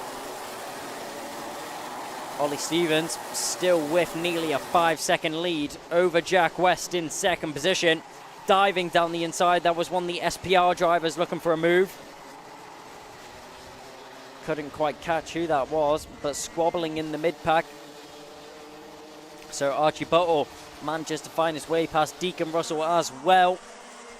The 2 KR Sport teammates make their way past the 53. So Deacon Russell, from what was second position, now finds himself all the way down in 6th. Through the S's we go. Down, up towards the hairpin, and now through the horseshoe. We are nearly halfway through this race as we look at the 221 there. That was Archie Buttle just in behind. That was the 229 there. Very similar numbers. That's August Raver, who's in behind Finley Buck and Jack Hobson. Jack Hobson, our championship leader, is not having a race that he would hope for at all. Currently sitting in 21st position. And as things stand, I think that may actually change the championship order. We will double check. Yeah, the points gap is only 9 points right now. So if things stand the way that they are, Ollie Stevens will gain the victory and gain the points for that. And Jack Hobson will walk away with 0 points as he'll be in 21st. Sorry, he won't get 0 points, but he'll definitely get a lackluster of points. So Ollie Stevens, 4.8 seconds to the rest of the field right now. Plenty of a gap that he has available to him. Nothing that he really needs to worry about for the time being. Setting similar times to the drivers around him as well. Mentia makes a big mistake, goes out very wide there, and that allows the two KR Sport teammates down the inside. So Joshua Whitcomb and Archie Buttle managed to make their way past Lizzie Mentia. You can see there, Buttle actually feels the need to go defensive from Mentia as they make their way down through the hairpin and through the horseshoe now. Alexander Cole likes the look of this battle now. He wants to get involved in it as well. So Ollie Stevens crosses the line. 4.7 seconds later, Jack West does as well. Now, Joshua Whitcomb has a lot of work to do if he wants to even think about catching on to the back of Jack West. 1.1 seconds is the gap that separates those two. Whitcomb will have the support, hopefully, of his teammate in behind him. I don't see any reason why Archie Buttle would even think about overtaking his teammate in the position that he is right now. The only sensible option would really be to work with his teammate and try and catch on to Jack West in second position right now, who's pushing his own air. If I saw that right, Mentia's just lost out on another one. Yes, she has. It's all falling apart here for the number 50 for the Jack Dex Racing team. Alexander Cole now makes his way past, so Cole finds himself in 5th, and Mentia drops down into 6th. Up through the final section we go. Battling in behind there was Zach Turner and Deacon Russell. Deacon Russell, who was in 2nd position at one point in this race, is now fallen all the way down the order. He finds himself in 7th right now, does Deacon Russell. Zane Quaker has gained another position as well, as he now finds himself in 8th. We're having a look at Jack Hobson, who's fighting his way through the field. Hobson still currently in 21st position, just desperately trying to gain any sort of place that he can. Every point counts at this moment as drivers banging wheels left and right. A couple of drivers going a little bit skew-whiff and squirmish through the corners, but everyone just about keeping it in a straight line. Less than 4 minutes is now remaining in this race. As we cross the line, the driver with the fastest lap is currently still Archie Buttle of a 34.777. So we keep an eye on the gap between them. Jack West and Joshua Whitcomb is crumbling. It's now down to 0.67 seconds. Jack West's gap up to Ollie Stevens, though, is now extended to 4.9. Stevens looking untouchable in this race right now, looking like no one is able to even compete with the pace that he's putting down on the circuit. Jack West can set similar lap times, but he can't go quicker, and that's the problem. Jack West, in this moment of time, there's looking like there may be 6 or 7 laps remaining. Jack West would need to be over half a second a lap quicker than Ollie Stevens if Ollie Stevens doesn't make a mistake and continues on with the current pace that he has. So Ollie Stevens in a very comfortable position. He could coast the rest of the race. Nothing that he needs to worry about. He doesn't need to push the car any further than it has to go. All that Ollie Stevens needs to do is cross the line, and he's pretty much secured himself a victory here.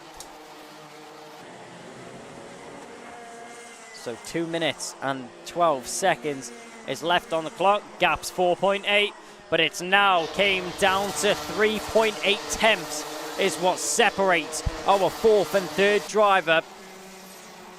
Sorry, no, second and third. Joshua Whitcomb has very much been attacking the back of Jack West's car, and he's been able to pull down the gap that separates them. And great job there from Whitcomb to use his time wisely, and has been able to display the pace that he's capable of in catching Jack West. Less than 3 tenths is now what separates our second and third position driver, and you can visually see how close they are right now. The number 92 of the Cosmic Kart looks over his shoulder. He sees a very similar coloured car, but it ain't his teammate because it's the KR. Oh no, they're both part of the KR Sport team, sorry. Jack West just running a Cosmic suit. So we come down through the final corner. This is the battle we're all looking at. It looks like he may have an issue. Does Jack West have a problem? He looks at his engine down the straight. Down the straight there, we saw Jack West lift his arm and look down at his engine. Is there an issue for Jack West? Down the inside, Whitcomb thinks of it. Buttles here to pick up the scraps as well. Buttles here to get involved. Jack West just about holding on right now. Whitcomb had to go defensive from Buttle. Oh, and a big off there on the final corner. Didn't quite catch what happened. A driver's wheel comes off as well. It's all falling apart at their closing stages of this race. As red flag, no surprise there. Red flags are out on the circuit. And we all hope, after a nasty looking crash, that Jack West is okay from that one. A frightening crash to say the least, and a wheel pop off there from Deacon Russell means that he also retires from the end of that race. Deacon Russell walks away from his car, no issues there for Russell. So the other driver that had issues, he walks away from that one all right. As mechanics and I'm guessing paramedics as well will rush to the scene to tend to Jack West, as we will hopefully make sure that the driver is okay. The paramedics will go over as precautionary action to make sure that Jack West is all right, and we will cut to a short ad break very shortly, and we will return with action as soon as possible.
Want to get on the road as quick as possible? Pass in as little as 3 months with PassMeFast, the UK's leading intensive driving course specialists. A PassMeFast course is the fast and hassle-free way of getting your licence. Plus, our 100% money-back guarantee means it's all risk-free. This isn't your average driving course. We've revolutionised how Britain learns to drive with our fast-track test system, modern learning methods and flexible monthly payment options. Plus, you can track your progress and manage your course anywhere, anytime with our industry-leading student portal. Take the faster route to driving. Book today at passmefast.co.uk.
So we are back with the action. Senior Rotax are going to be next onto the circuit. Kai Hunter is going to be starting on the front row of the grid alongside Philip Rawson from Tristan Rennie and William Antrobus. What a starting weekend for him in the class. Angus Scrivener will be in fifth with Oakley Pryor alongside him on the third row of the grid. Then it will be Lewis Halliday and Jack Lilly. Pearson Balakaza and Oliver Duffel will round out the fifth row of the grid. Then it will be Stephen Duncan, Alex Moody, Theo Vedrick, Leo Purchase, Charlie Pritchard, Jamie Tills. Then it will be Jack Bate and Thomas Rudder rounding out the ninth row.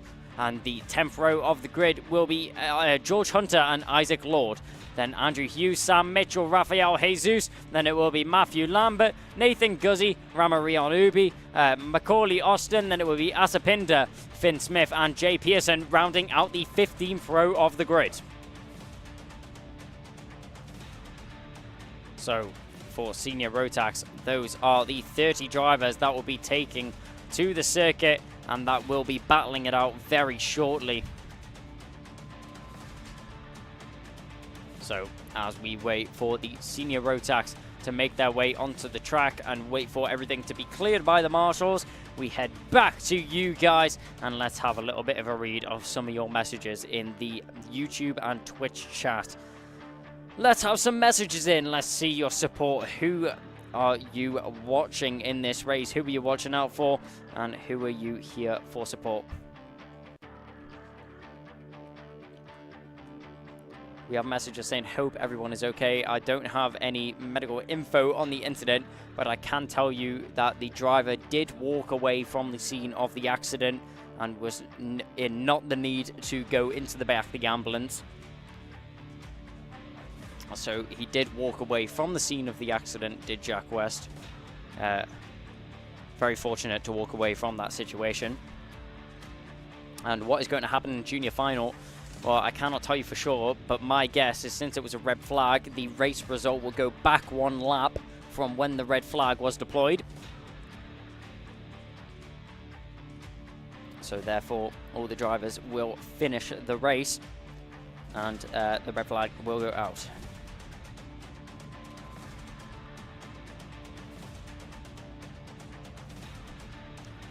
So, in the Twitch chat, you just need to tell us who you are watching out for if you want to shout out and who you are here supporting this weekend. If you're at the track or on the YouTube or Twitch feed as well, make sure and make yourself known and we'll try and get through as many messages as possible.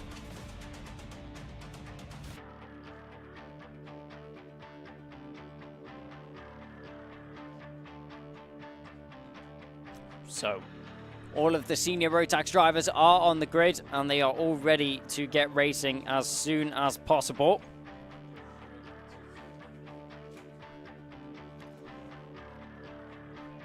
As we just wait for this race to get underway, senior Rotax, I mean, definitely an energetic class and definitely a close one.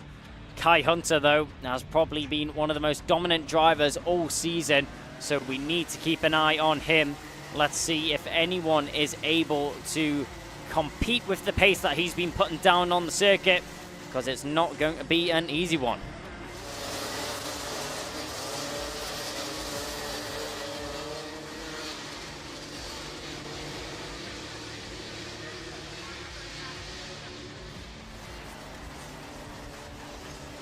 So the drivers are now onto the circuit. They are now doing their formation lap as well. So we'll keep an eye out to see if there's any drivers going off, because there has been a couple moments today where we've seen drivers spinning off and going off in the early stages of the race, if not on the formation lap as well. I think it was one of the junior races earlier where we saw 2, maybe even 3 drivers go off on the circuit, and that was just on the formation lap as well. So the worst thing that you could hope for as a driver is going off on the formation lap, but it does happen. Looks like everyone's just about kept it intact though, and everyone's kept it on the circuit.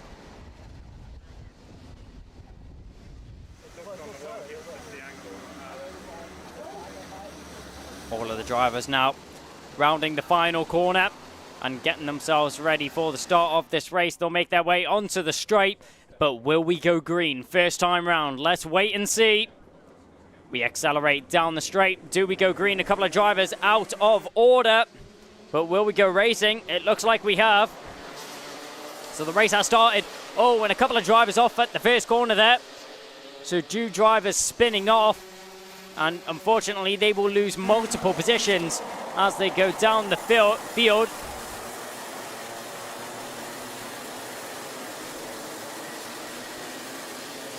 So as everyone makes their way through the hairpin and up through the horseshoe as well.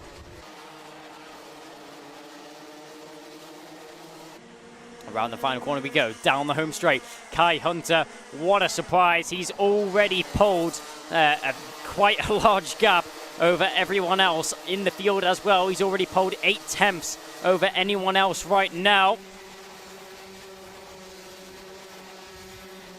So one driver spinning out there. How has that happened? On the back straight down towards the hairpin. Manages to get going again without causing any issues, so that's great to see. Round the final corner we go. And down the home straight. Kai Hunter still in the lead, but doesn't manage to pull a large margin like you would be hoping to on the second lap of this race. As Kai Hunter still pulling away as we keep going. Up through what is the horseshoe right now. We're having a look at Pryor, Rawson and Rennie. So second, third and fourth position now going through your picture.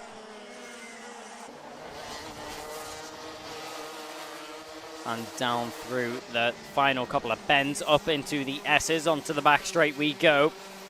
So Oakley Pryor is going to be the driver that's going to be trying to take the challenge to Kai Hunter. He'll be pushing on with multiple drivers supporting him from behind as well. As it seems, we go through the final bend. Tristan Rennie, though, finds himself in fourth position right now. As if we look down the order, William Antrobus, who started in fourth position, is now down in 10th. So not the race start that he would have been hoping for, but let's see how he's able to regather himself. There's the number 9. That's Jack Lilly, who has Pearson Bullock Carter, not Pearson Bullock Carter in behind him. That was Leo Purchase, and then Pearson Bullock Carter in behind him. So around the final bend we go. There was a yellow flag in the background. So wondering what was happening there. But down the home straight, there's an issue there for somebody. One driver was going very slowly down the home straight. Maybe a mechanical issue there, but that will cause yellow flags through the final section, meaning that drivers will not have access to one of the best overtaking opportunities on the circuit. The number 9 there, you can see Jack Lilly, that's his front NASA panel, seems to be a little bit loose on the front end there as well. So we'll keep an eye on that, see if anything develops from that as well. Kai Hunter still out in front right now. 0.8 of a second is what he has got over his competitors. Oakley Pryor, though, the number 66, is trying to match the lap times, trying to pull down a little bit of a gap to our race leader right now. If we have a look in the championship right now, Kai Hunter on 700 points. The number 666 of Oakley Pryor has only taken part in 2 rounds. This is his second round taking part in the championship. And this is a great weekend from him so far. Philip Rawson and Tristan Rennie following in behind the number 5 and number 5 seed from last year. Tristan Rennie currently in 4th. He's looking to do one better. He's second in the championship right now, but he is falling down to Kai Hunter by 81 points. One driver pulls off a circuit. That's the 161. So the 161, that is Finn Smith. That's such a shame there. Finn Smith pulls off the circuit, the driver who has the fastest lap in the race so far.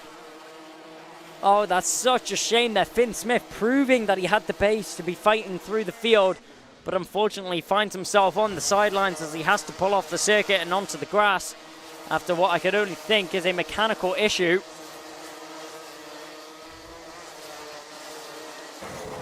Kai Hunter out in front. You can see him going through the hairpin now. Then there's Oakley Pryor, Philip Rawson, Tristan Rennie, Jack Lilly, and a whole gaggle of cars following in behind them. As there's so many drivers making their way through the field up at the front end, trying to battle for these high-end positions. As probably one of the most competitive fields right here is the senior Rotax. But Kai Hunter just maintaining the gap that he has right now, just nursing the gap that he has to the drivers in behind him. So down the straight we go, side by side. That looks like that was Ramarion Ubi and Andrew Hughes. So Andrew Hughes and Ramarion Ubi both battling for position. Oh, and one driver off. Was there 2? No, just one of the drivers off. Didn't quite catch that number. But an issue there for the 157. That was William Antrobus. The rookie in the class, William Antrobus, pulled off to the inside line there as he drops down a couple of positions. What's happened there? The number 17, it looks like his radiator's loose off the engine. So maybe a mechanical issue there, which has caused him to pull off the circuit.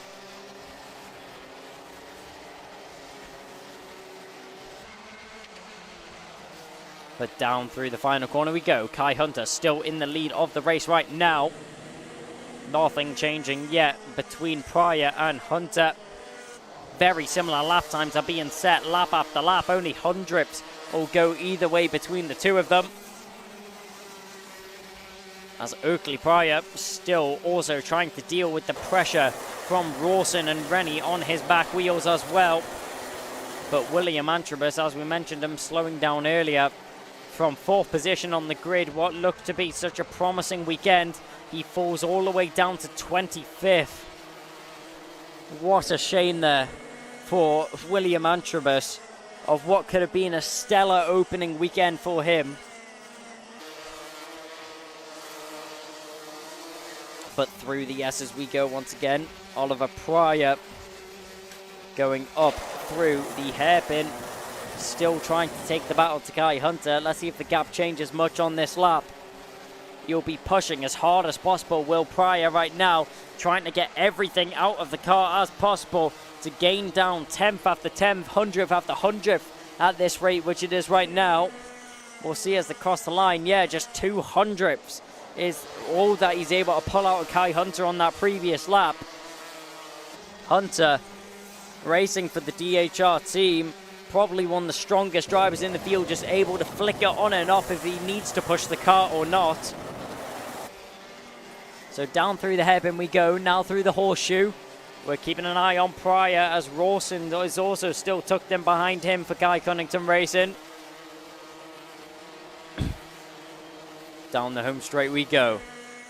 Let's keep an eye on the gap. This is where it starts to chip away a little bit. 6/10 is now the gap that separates Kai Hunter and Oliver Pryor. Drivers currently very separated in the field. We see a battle going on for 15th position.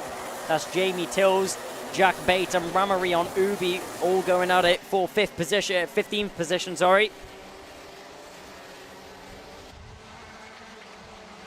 So Tristan Rennie, Jack Lilly, both returning to the Ultimate Karting Championship. This is their second year in the class, as you can see by their Ultimate Karting Championship seeded numbers, as they're currently running with the number 5 and the number 9 plate on their car.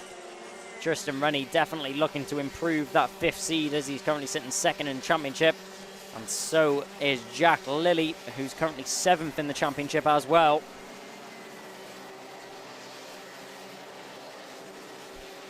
So, as we look through the final bend, down the home straight once again, and across the line, Kai Hunter just maintaining the gap, not pushing any harder than he has to, not causing any risk for any issues. The rest of the field quite spread out right now after a chaotic start to the race where drivers were squabbling 4 positions left, right and centre, and quite a few going off. There's a move there for one of the SPR drivers. That's the number 55 going for a move. Jack Bate manages to make his way past Jamie Tills. That's the battle for 15th position that we were just talking about momentarily ago. So Jack Bate manages to finally get the move done for 15th position, and he'll take that in his stride. 5/10 is now the gap between Oakley Pryor and Kai Hunter. He has been very marginally chipping away at the gap to the leader, but it all adds up. It's went from 8/10 down to 5/10 now, and with 4 minutes left in the race, Oakley Pryor still has a great opportunity to catch on to our race leader and challenge him for that position in doing so. Around the final corner we go. Down the home straight once again. Grey clouds looming over the circuit. The tension is building right now. Kai Hunter just slower by mere hundredths each lap to Oakley Pryor in 2nd position. Not much changing between the two of them, but as soon as Pryor gets in the slipstream of Kai Hunter, that's when things can all change. Slipstream will be so strong around this circuit, especially in such a short lap time as well. The straights will count for so much. Through the final bend we go, down the home straight. Has a little look over his shoulder, does Oakley Pryor. Make sure that he's not in any trouble. Make sure that he doesn't need to start defending from Philip Rawson in behind him. 4.8 is now the gap. It's lowered once again. Senior Rotax never fails to deliver a tantalizing, nail-biting race, as Oakley Pryor just biding his time right now in the number 66. The Coles Racing driver has been on top form all weekend and proving that you don't need a lot of experience in the field to be competing up at the front end with the big boys. Kai Hunter, probably one of the biggest names in British motorsport, proving his dominance in the championship, but can he continue his dominance on the track as well here in round 5? It's going to be a tough ask, especially with the pace that Oakley Pryor is putting down on the circuit. Only 1,000th of a second separated Kai Hunter and Oakley Pryor on that previous lap. That just shows the magnitude and the level of what these drivers are racing on and how close they are up at the front end. So across the line we go, and just less than 2 minutes is remaining, as it sounds like one driver's exhaust was hanging off there. A very odd sound coming out from one of the carts, just trying to figure out who it is right now. So, around the final couple of corners we go. Once again, we're having a look at Jack Lilly, who's under quite a bit of pressure from Stephen Duncan. Now, is that Alex Moody who has his rear exhaust hanging off? No, it wasn't. Pulling into the pits there. That looked like it may have been Pearson Bullock Carter. Oh, that's such a shame. Pearson Bullock Carter, second in the championship, has to pull into the pits due to a mechanical problem. Sorry, no. Bullock Carter has dropped down into fourth in the championship. But that will now put him into the clutches of, I would say, Ellingham and Cordell, but neither arriving at this round in the championship. Racing up at the front end, 57, diving down the inside. Isaac Lordain waiting for any more time as he makes his way past George Hunter. Hopping over the curbs, there is the number 79. That's Rafael Jesus trying to get involved in the battle as well. So down the back straight we go. We're looking at the battle for 8th position. This is the driver up at the front end right now, Kai Hunter. He has unleashed the beast right now. Oakley Pryor was catching him earlier on in this race, and now the roles are reversed. Kai Hunter has put on the boosters and is now pulling away from Oakley Pryor and behind him. As I mentioned, Kai Hunter is so talented in the way that he can just switch that car on and off depending on the amount of pace that he needs to put down on the circuit. He will never push any more than he has to and risk a mistake being made. A tactical driver and a racing masterclass here from Kai Hunter. It will be a start to finish lights win. So we go through the yeses one more time in this race. Oakley Pryor checks over his shoulder. You'll see that Philip Rawson's there. Is Rawson close enough actually to go for a move in the horseshoe? No, he's not. The top three looking to not change. Top three looking to stay the same. Kai Hunter of what could have been a close race. He says, no thanks. I'll take another victory under my belt. Kai Hunter is victorious once again here at the Ultimate Karting Championship. Oakley Pryor, what a weekend from him. Only his second weekend in the championship, and he comes home in second position on the track from Philip Rawson in third position. Tristan Rennie will come home in fourth. That will be great for his championship fight as well as Philip Rawson, with Jack Lilly home in fifth. Stephen Duncan will finish sixth, and it will be Alex Moody, Isaac Lord, George Hunter, Angus Scrivener, Rafael Jesus, Matthew Lambert, Andrew Hughes, Jack Bate, and Ramarion Ubi rounding out the top 15 drivers, finishing here in the Rotax class. So, a very close race up at the front end. Kai Hunter didn't make it easy on himself, and we are ready for a few replays from what was a great race that time round for the senior Rotax. So let's have a little look at that. On the first lap, it was all chaos into the first corner as two drivers got spat off into the background. That was the number 41 being involved in that one. Angus Scrivener, what a recovery drive from him. He managed to come back to 10th position. And then a spin out there from Theo Fedrick put him further down in the order. And contact there. That was what knocked the rear, what knocked off the exhaust of Pearson Bullock Carter. You could see there the exhaust just came loose off that one, meaning he had to pull into the pit lane. Such a shame there for Pearson Bullock Carter, and not what the ending that he would have been hoping for. A great move there down the inside as Angus Scrivener fought his way back through the field. But in the end, at the front, it was Kai Hunter. Want to get on the road as quick as possible?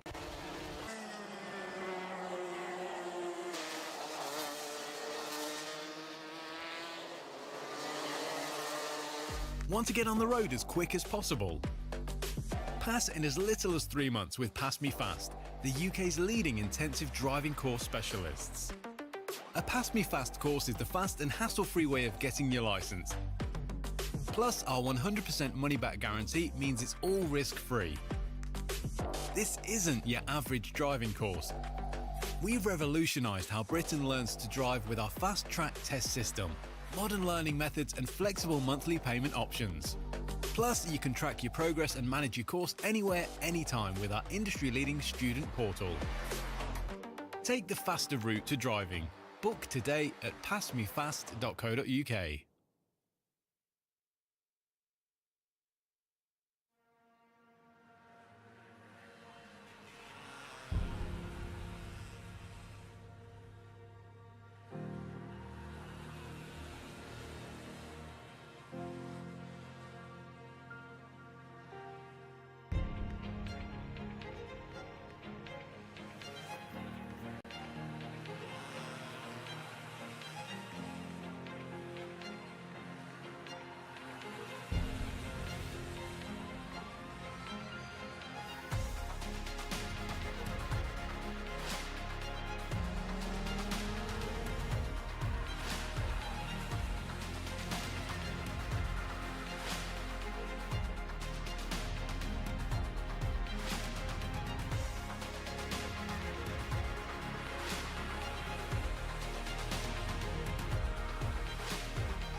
Last race of the day is now just about to make their way onto the circuit. It's the Micro Max final.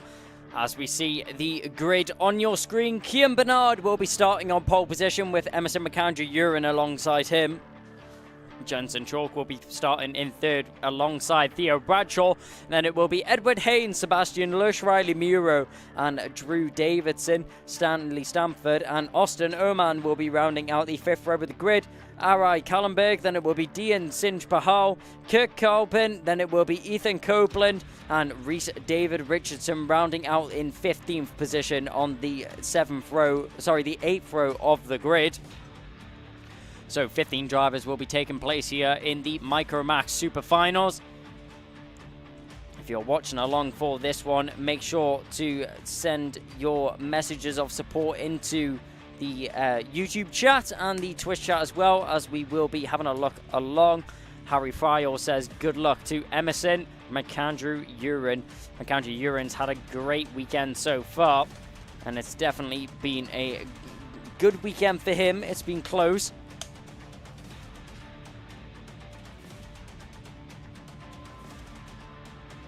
So as we go on in the weekend. We can see this is the final race of the day, which means that the action is now coming to a close. So we're just waiting for the drivers to get underway once again. And the marshals are getting a little bit of a break here, getting a little bit of a breather in between these two races, as Stacey Coupland says, come on, Ethan Coupland. So a support for the support from some family members again. And we have a lot of nominations coming in for Zane Quaker for driver of the weekend. And I can tell you what, he's definitely in my consideration for it. There's quite a few drivers that are on my radar for driver of the weekend through a multitude of classes. So we'll just have to wait and see for that one at the end of the weekend. So as the the Micromax drivers are just getting themselves prepared on the dummy grid right now. All of the drivers are in their carts, sitting very patiently, waiting for the start of the race as well. So when ready, it will get underway. And we are a little bit behind schedule, but that never matters. It's currently 3 o'clock. This race was supposed to take place at 2:30, but looking to be around half an hour behind schedule. That is due to a few unfortunate incidents on the circuit. So as soon as the drivers can get out on the track and it's safe to do so, we will surely see it happen. Multiple names here in the Micromax class that we're going to have to keep an eye out for in this race. It's been chopping and changing over the course of the weekend of who's been victorious. Edward Haynes has won one. We've seen Kian Bernard win 2 of the heats. It was the super heat that went the way of Edward Haynes, obviously. But in 2 of the heats, we've seen Kian Bernard win. We've seen Emerson McAndrew-Urin win in the first heat of the day yesterday on Saturday. So a bit of a change there. We've had 3 drivers win in what is 4 different races. So it will be interesting to see who comes out on top. Edward Haynes leading the championship by 24 points going into the final race of the day. That is up to date after all of the pre-finals, after all of the super heats. So let's see what happens. If we have a look at the YouTube chat, a few more messages of support from drivers coming in. And after this one, as we've mentioned before, I will have the tough challenge to make the decision to nominate the Circuit Watchers driver of the weekend.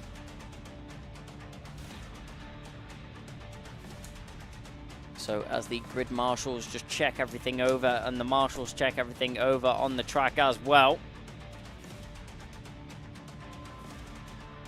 we'll have a little bit of a break, a little bit of a breather for everyone here this weekend. And definitely building the tension out there on the circuit right now is this break that we have at hand. Probably one of the most nerve-wracking points for a driver right now is when you're sitting on the grid, waiting to go back out onto the circuit, waiting to get ready to go again. And it's probably one of the worst feelings as well. Obviously, all of that nerve just drains away, and all of those butterflies disappear once you make your way onto the circuit.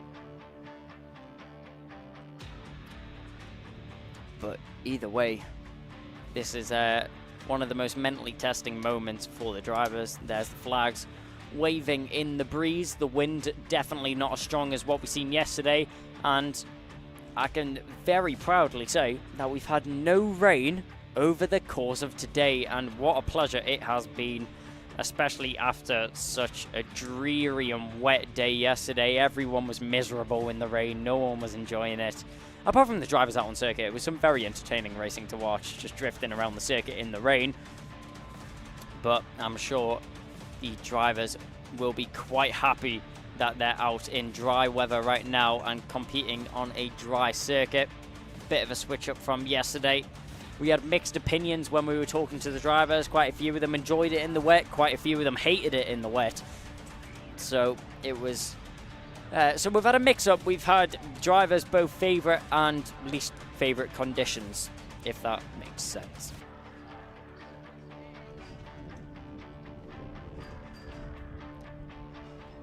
So this is going to be the final race of the penultimate round here at Clay Pigeon. Clay Pigeon, the shortest lap on the calendar, and also the track that is the furthest down south in the UK. You can't possibly get any more south than this unless you go a couple hundred meters to the south. So we are basically on the English coast here, and very close to the English Channel. But we then go in the complete other direction later on in August. Correct me if I'm wrong, but it's the 12th and 13th of August is when we will be taking part in the final round of the Ultimate Karting Championship. That will be taking place at Rowra, the circuit up in the northeast of England in Cumbria. We're having a look at the home straight right now. You can see a couple of the mechanics standing there on the end of the pit lane. We have a message in from Miroslav Dimitrov saying good luck to Ethan Coupland. So some support coming in there for Ethan Coupland. We've had a couple of drivers, a couple of people come in with support going the way of Ethan Coupland. Seems to be a fan favorite driver in the chat right now.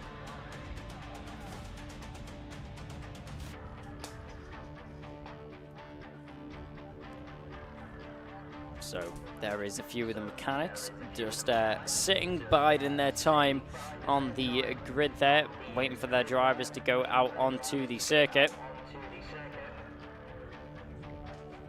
And it seems like there's a little bit of a hold up here.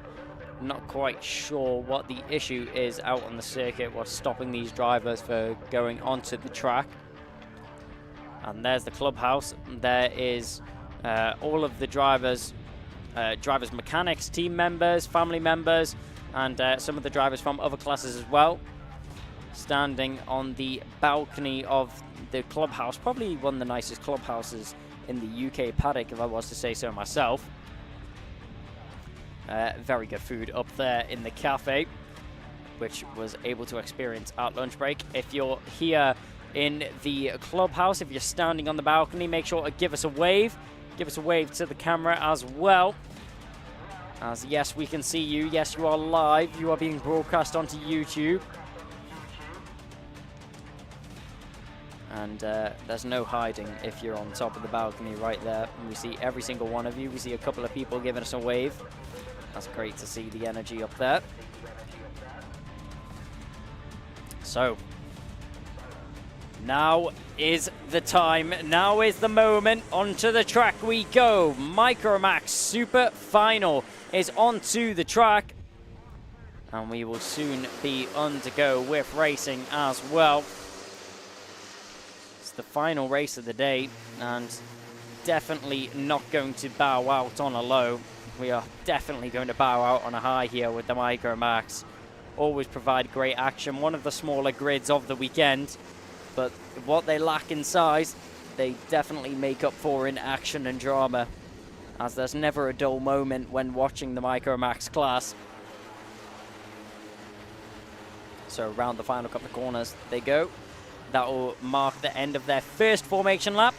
That will be the drivers just getting themselves warmed up, getting themselves loose, ready for the start of the race, and also getting their tyres warmed up. It's so important to increase the surface temperature of the tyres before the start of the race. Obviously, the warmer that the tyre is, the more it's going to grip to the surface of the track. The last thing you want when you're starting a race is cold tyres and sliding over the surface.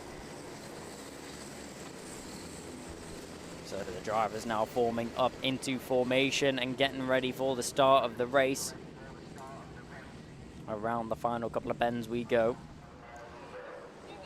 A look over to the inside line. There's Emerson McAndrew-Urin on your outside. The 1-3-3. Let's keep an eye on him. He's tried to go around the outside of the first corner once. Will he be able to do it again? Let's see. We go to the start line. Do we go green? Yes, we do. So we are racing here for Micah and Max. Couple of drivers going a little bit wide there. McAndrew Urin still trying to stick his nose in around the outside. He's going to have to yield out this time, though. He's going to have to tuck into second position. He grabs the inside line. He hugs the white line going into the first hairpin, though. As they go down towards what is the horseshoe. McAndrew Urin's lost out on one place. He'll get it straight back in the second part of the horseshoe, though. Great move there from McAndrew Urin to get that one done and get that one under his belt as well. You'll have to tuck in behind Kian Bernard. So Kian Bernard is currently in the lead of the race, the winner of our super heat. Will go down into the first corner. Parks it on the apex there, does Kian Bernard. That's strange to see so early on in the race. He looks over his shoulder and he pins himself to white line. He moves over to the racing line, but he moves over too late, and Emerson McAndrew Urin dives down the inside. Will he be able to stick it all the way around the outside? Will Bernard be able to hold on to it? He'll try it, but he's not able to. Emerson McAndrew Urin hits the front of the pack, and he now hits the front of the field. McAndrew Urin makes a little bit of a mistake through the final corner, though, goes a little bit wide. And Kian Bernard was not able to capitalize on it, though. He'll be able to capitalize through the first corner as he goes down the inside. Following through is going to be Theo Bradshaw. Watch out for Riley Muro as well. Was Muro able to get through? Yes, he was just able to sneak in front of McAndrew Urin. So McAndrew Urin dropping down into fourth position as Bernard, Bradshaw and Muro managed to make their way through. So going down into the final corner we go, and back onto the home straight. Going a little bit wide there was Kian Bernard. But Theo Bradshaw in second position is breathing down his neck as they go through the first corner. Watch out for Riley Muro as well. He wants to get involved in this battle as they bounce over the curbs through the S's and go down the back straight towards the hairpin. Down the inside. There goes McAndrew Urin. He'll get the move done on Muro. So Muro pays the debt for sitting around a little bit too long, and he'll lose out, dropping down into fourth position now. As McAndrew Urin promotes himself up into third.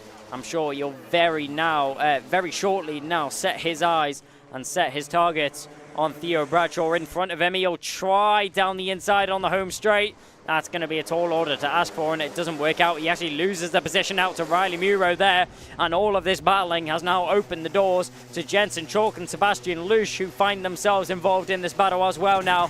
6 karts all battling for these front positions. 6 karts all battling for first. Through the horseshoe we go now. Kian Bernard still out in front. Theo Bradshaw in second. Emerson McAndrew Urin has lost out to Riley Muro, who finds himself now in third position, tucked up in behind. We have to keep an eye on Jensen Chalk and Sebastian Lusch. They very, very quickly arrived onto the back of this battle, so it'll be interesting to see if they cause an upset in the space of making a few positions up and breaking up the order if possible. It looks like they're falling back just a little bit as all of these 4 drivers are working together to try and pull away from Chalk and Lusch. Kian Bernard out in front has not looked over his shoulder once. He is not worried about the drivers in behind him. He just wants to push forwards and try and get the best lines possible. As looking down the inside, that was never going to work. Loses them time, actually, does Riley Muro, as he dives down the inside. Final bend. That's a brave move there. He saw the gap on the inside and he's went for it, but just about holding on. Theo Bradshaw, will he be able to hold it as they go down into the first corner? Emerson McAndrew Urin's going to try and follow through as well. Can he get them both? He's going to go down the inside. Yes, he can. Emerson McAndrew Urin, hats off to you.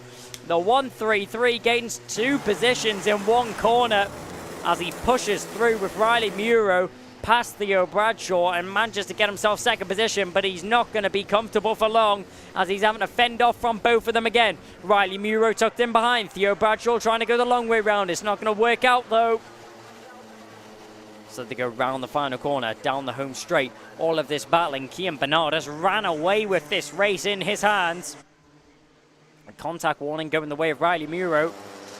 So the steward's not happy with something that Riley Muro, maybe just a little bit of a slap on the wrist for something that he's been doing in this race so far. A look over the shoulder there from McAndrew Urin. And you'll see Riley Muro The front end of his car very close in behind and closing in ever so slightly lap after lap. But Kian Bernard, 1 second in the lead of this race. What a race it's been for him.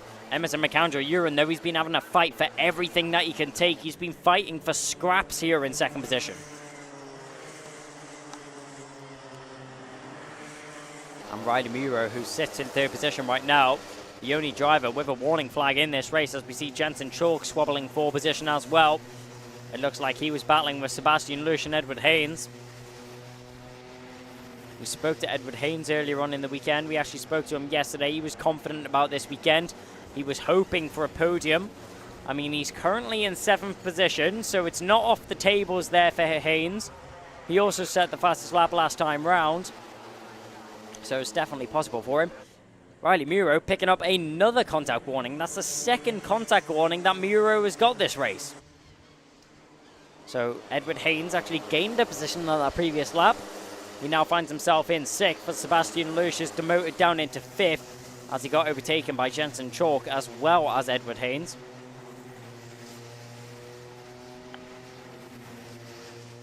Riley Muro in 3rd position, the driver with 2 warnings right now. Jensen Chalk down the inside. Riley Muro, sorry, that's Theo Bradshaw. Bradshaw's going to have to drop out of that one.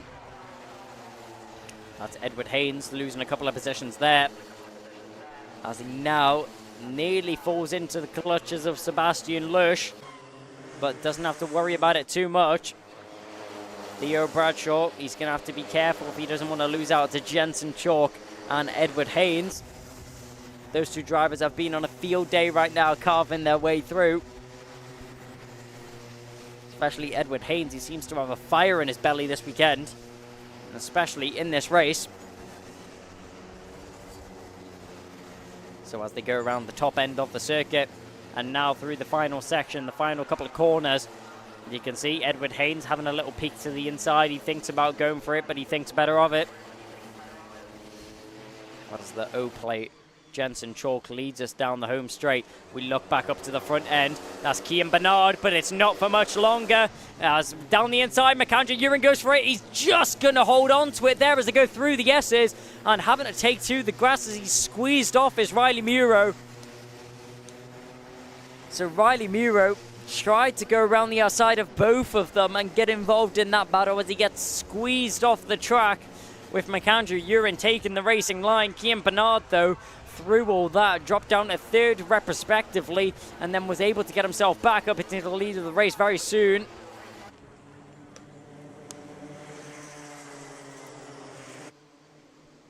So as the drivers now make their way down the first corner, as they make their way up towards the S's once again, Kian Bernard still leading the charge from Emerson McAndrew-Uren and Riley Muro in 3rd position right now. Through the hairpin we go. Down towards the horseshoe. We know that McAndrew-Uren loves the dive bomb through here. He's a little bit too far back this time round, though. Riley Muro has been able to gather himself. He's been able to catch back onto the back of those 2 drivers.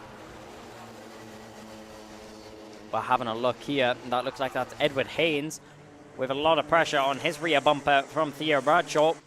Bradshaw, who was in the lead of this race at one moment, is now down the representative order, as you can see down the inside. There goes McAndrew-Uren. Looked like he had a little bit of a nudge into the driver in front of him going into the corner. He goes defensive, but a great dummy is sold there, and a switch back is needed for McAndrew-Uren to hold on to that lead position, as Kian Bernard is not giving up anything that he's got on the circuit. He points forwards to the drivers in behind. He points forward as one driver goes off into the tyre wall.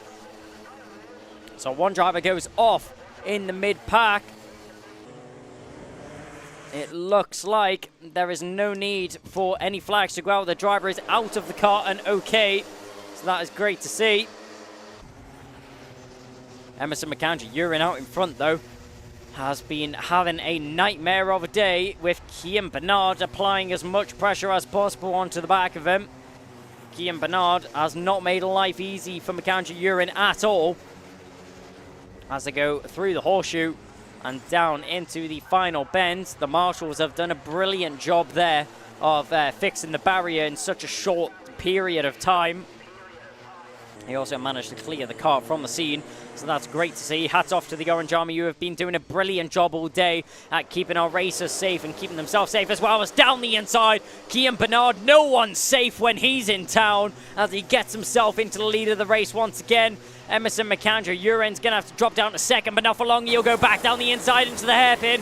He'll get back into the lead. Can Bernard get the switch back? No, he can't. McAndrew, Uren does a great job of covering it off. The second part of the horseshoe is where he looks, down the inside. McAndrew, Uren up and over, gets a little bit of a toe cruncher there as his car goes up over the rear bumper of Kian Bernard. Bernard just about stays in front right now. A signal down the home straight there from the DHR mechanic going to Emerson McAndrew Uren as they go diving down towards the first corner. McAndrew Uren ruthless, and he spins out. He went for a bad move there. He went for a restless move. He was just getting frustrated with himself on the circuit. Goes for a move down the inside, clips the rear wheel of Kian Bernard and spins out on the circuit. Kian Bernard lucky to be able to stay in a straight line after that one, and he keeps on going. The number 82 doing a good job to stay out in front right now, but he's going to have to keep an eye out behind him as he's got Sebastian Lush. He points forwards. Let's work together. Let's pull away from Jensen Chalk. He's the one that we've got to worry about. Watch out in the background as it looks like Lush has went for the move on Chalk. Has Lush picked up third position? Yes, he has. So Lush finds himself in third. Chalk dropped down into fourth as he goes straight back on the inside, straight back on the attack into the hairpin. Jensen Chalk up into third position once again. Momentarily lost the position as down the inside, Lush showed his intentions early and he's able to do so. He gets into third position. So Sebastian Lush up into third. We make our way onto the final lap of the race. A point forward there from Riley Muro. That's interesting. Riley Muro says, go forward, I'm not going to overtake him. Now that was a lie because he goes straight down the inside into first corner. Kian Bernard's having none of it as he goes straight back on the inside on the attack and finds himself in the lead of the race once again. He's having a good defensive down into the hairpin. Covers off the middle of the track. A great defensive masterclass so far from Kian Bernard. He knows he doesn't have to defend going into the horseshoe. If he goes overly defensive into the horseshoe, then he would have been susceptible to an overtake through the final couple of bends. But Riley Muro, there's nothing he can do now. Kian Bernard, after a hectic race, a chaotic race, the crowd go wild as Kian Bernard across the line just takes it. He just about takes it over Riley Muro, who comes home in second position with 1,000ths of a second, separating the two drivers. Oh my word, you cannot get any closer than that. Kian Bernard comes out on top with Riley Muro in second position. Edward Haynes in third position. And Jensen Chalk in fourth. Sebastian Lush in fifth. Oman in sixth. Van Davidson in seventh. Eighth, Emerson McAndrew Uren, after spinning out, unfortunately drops down into eighth. Dian Sinch Pahar in ninth. And 10th goes the way of Stafford. Kohlenberg in 11th, then it will be Kirk Kalpin in 12th, Rhys David Richardson in 13th, 14th will be Theo Bradshaw, 15th is Ethan Coupland. And wow, what a race to end off the day here for round 5 of the PassMeFast Ultimate Karting Championship. It's been a chaotic day of racing, so much action to pack into just 5 hours of racing. And we're so glad that we were the ones to witness. It's been amazing covering all of this action. The marshals have done a great job today. All of the organisers and all of the drivers have done a brilliant job. But that's it from us here on the live stream and from the track as well. Alpha Live have done a great job at presenting all the action. I've been Kai Bacchini commentating on the racing today. And we'll see you out next time once again for round 6 and the final round in August 12th and 13th. For the Rowra Cumbria final of the PassMeFast Ultimate Karting Championship. But until then, it's goodbye.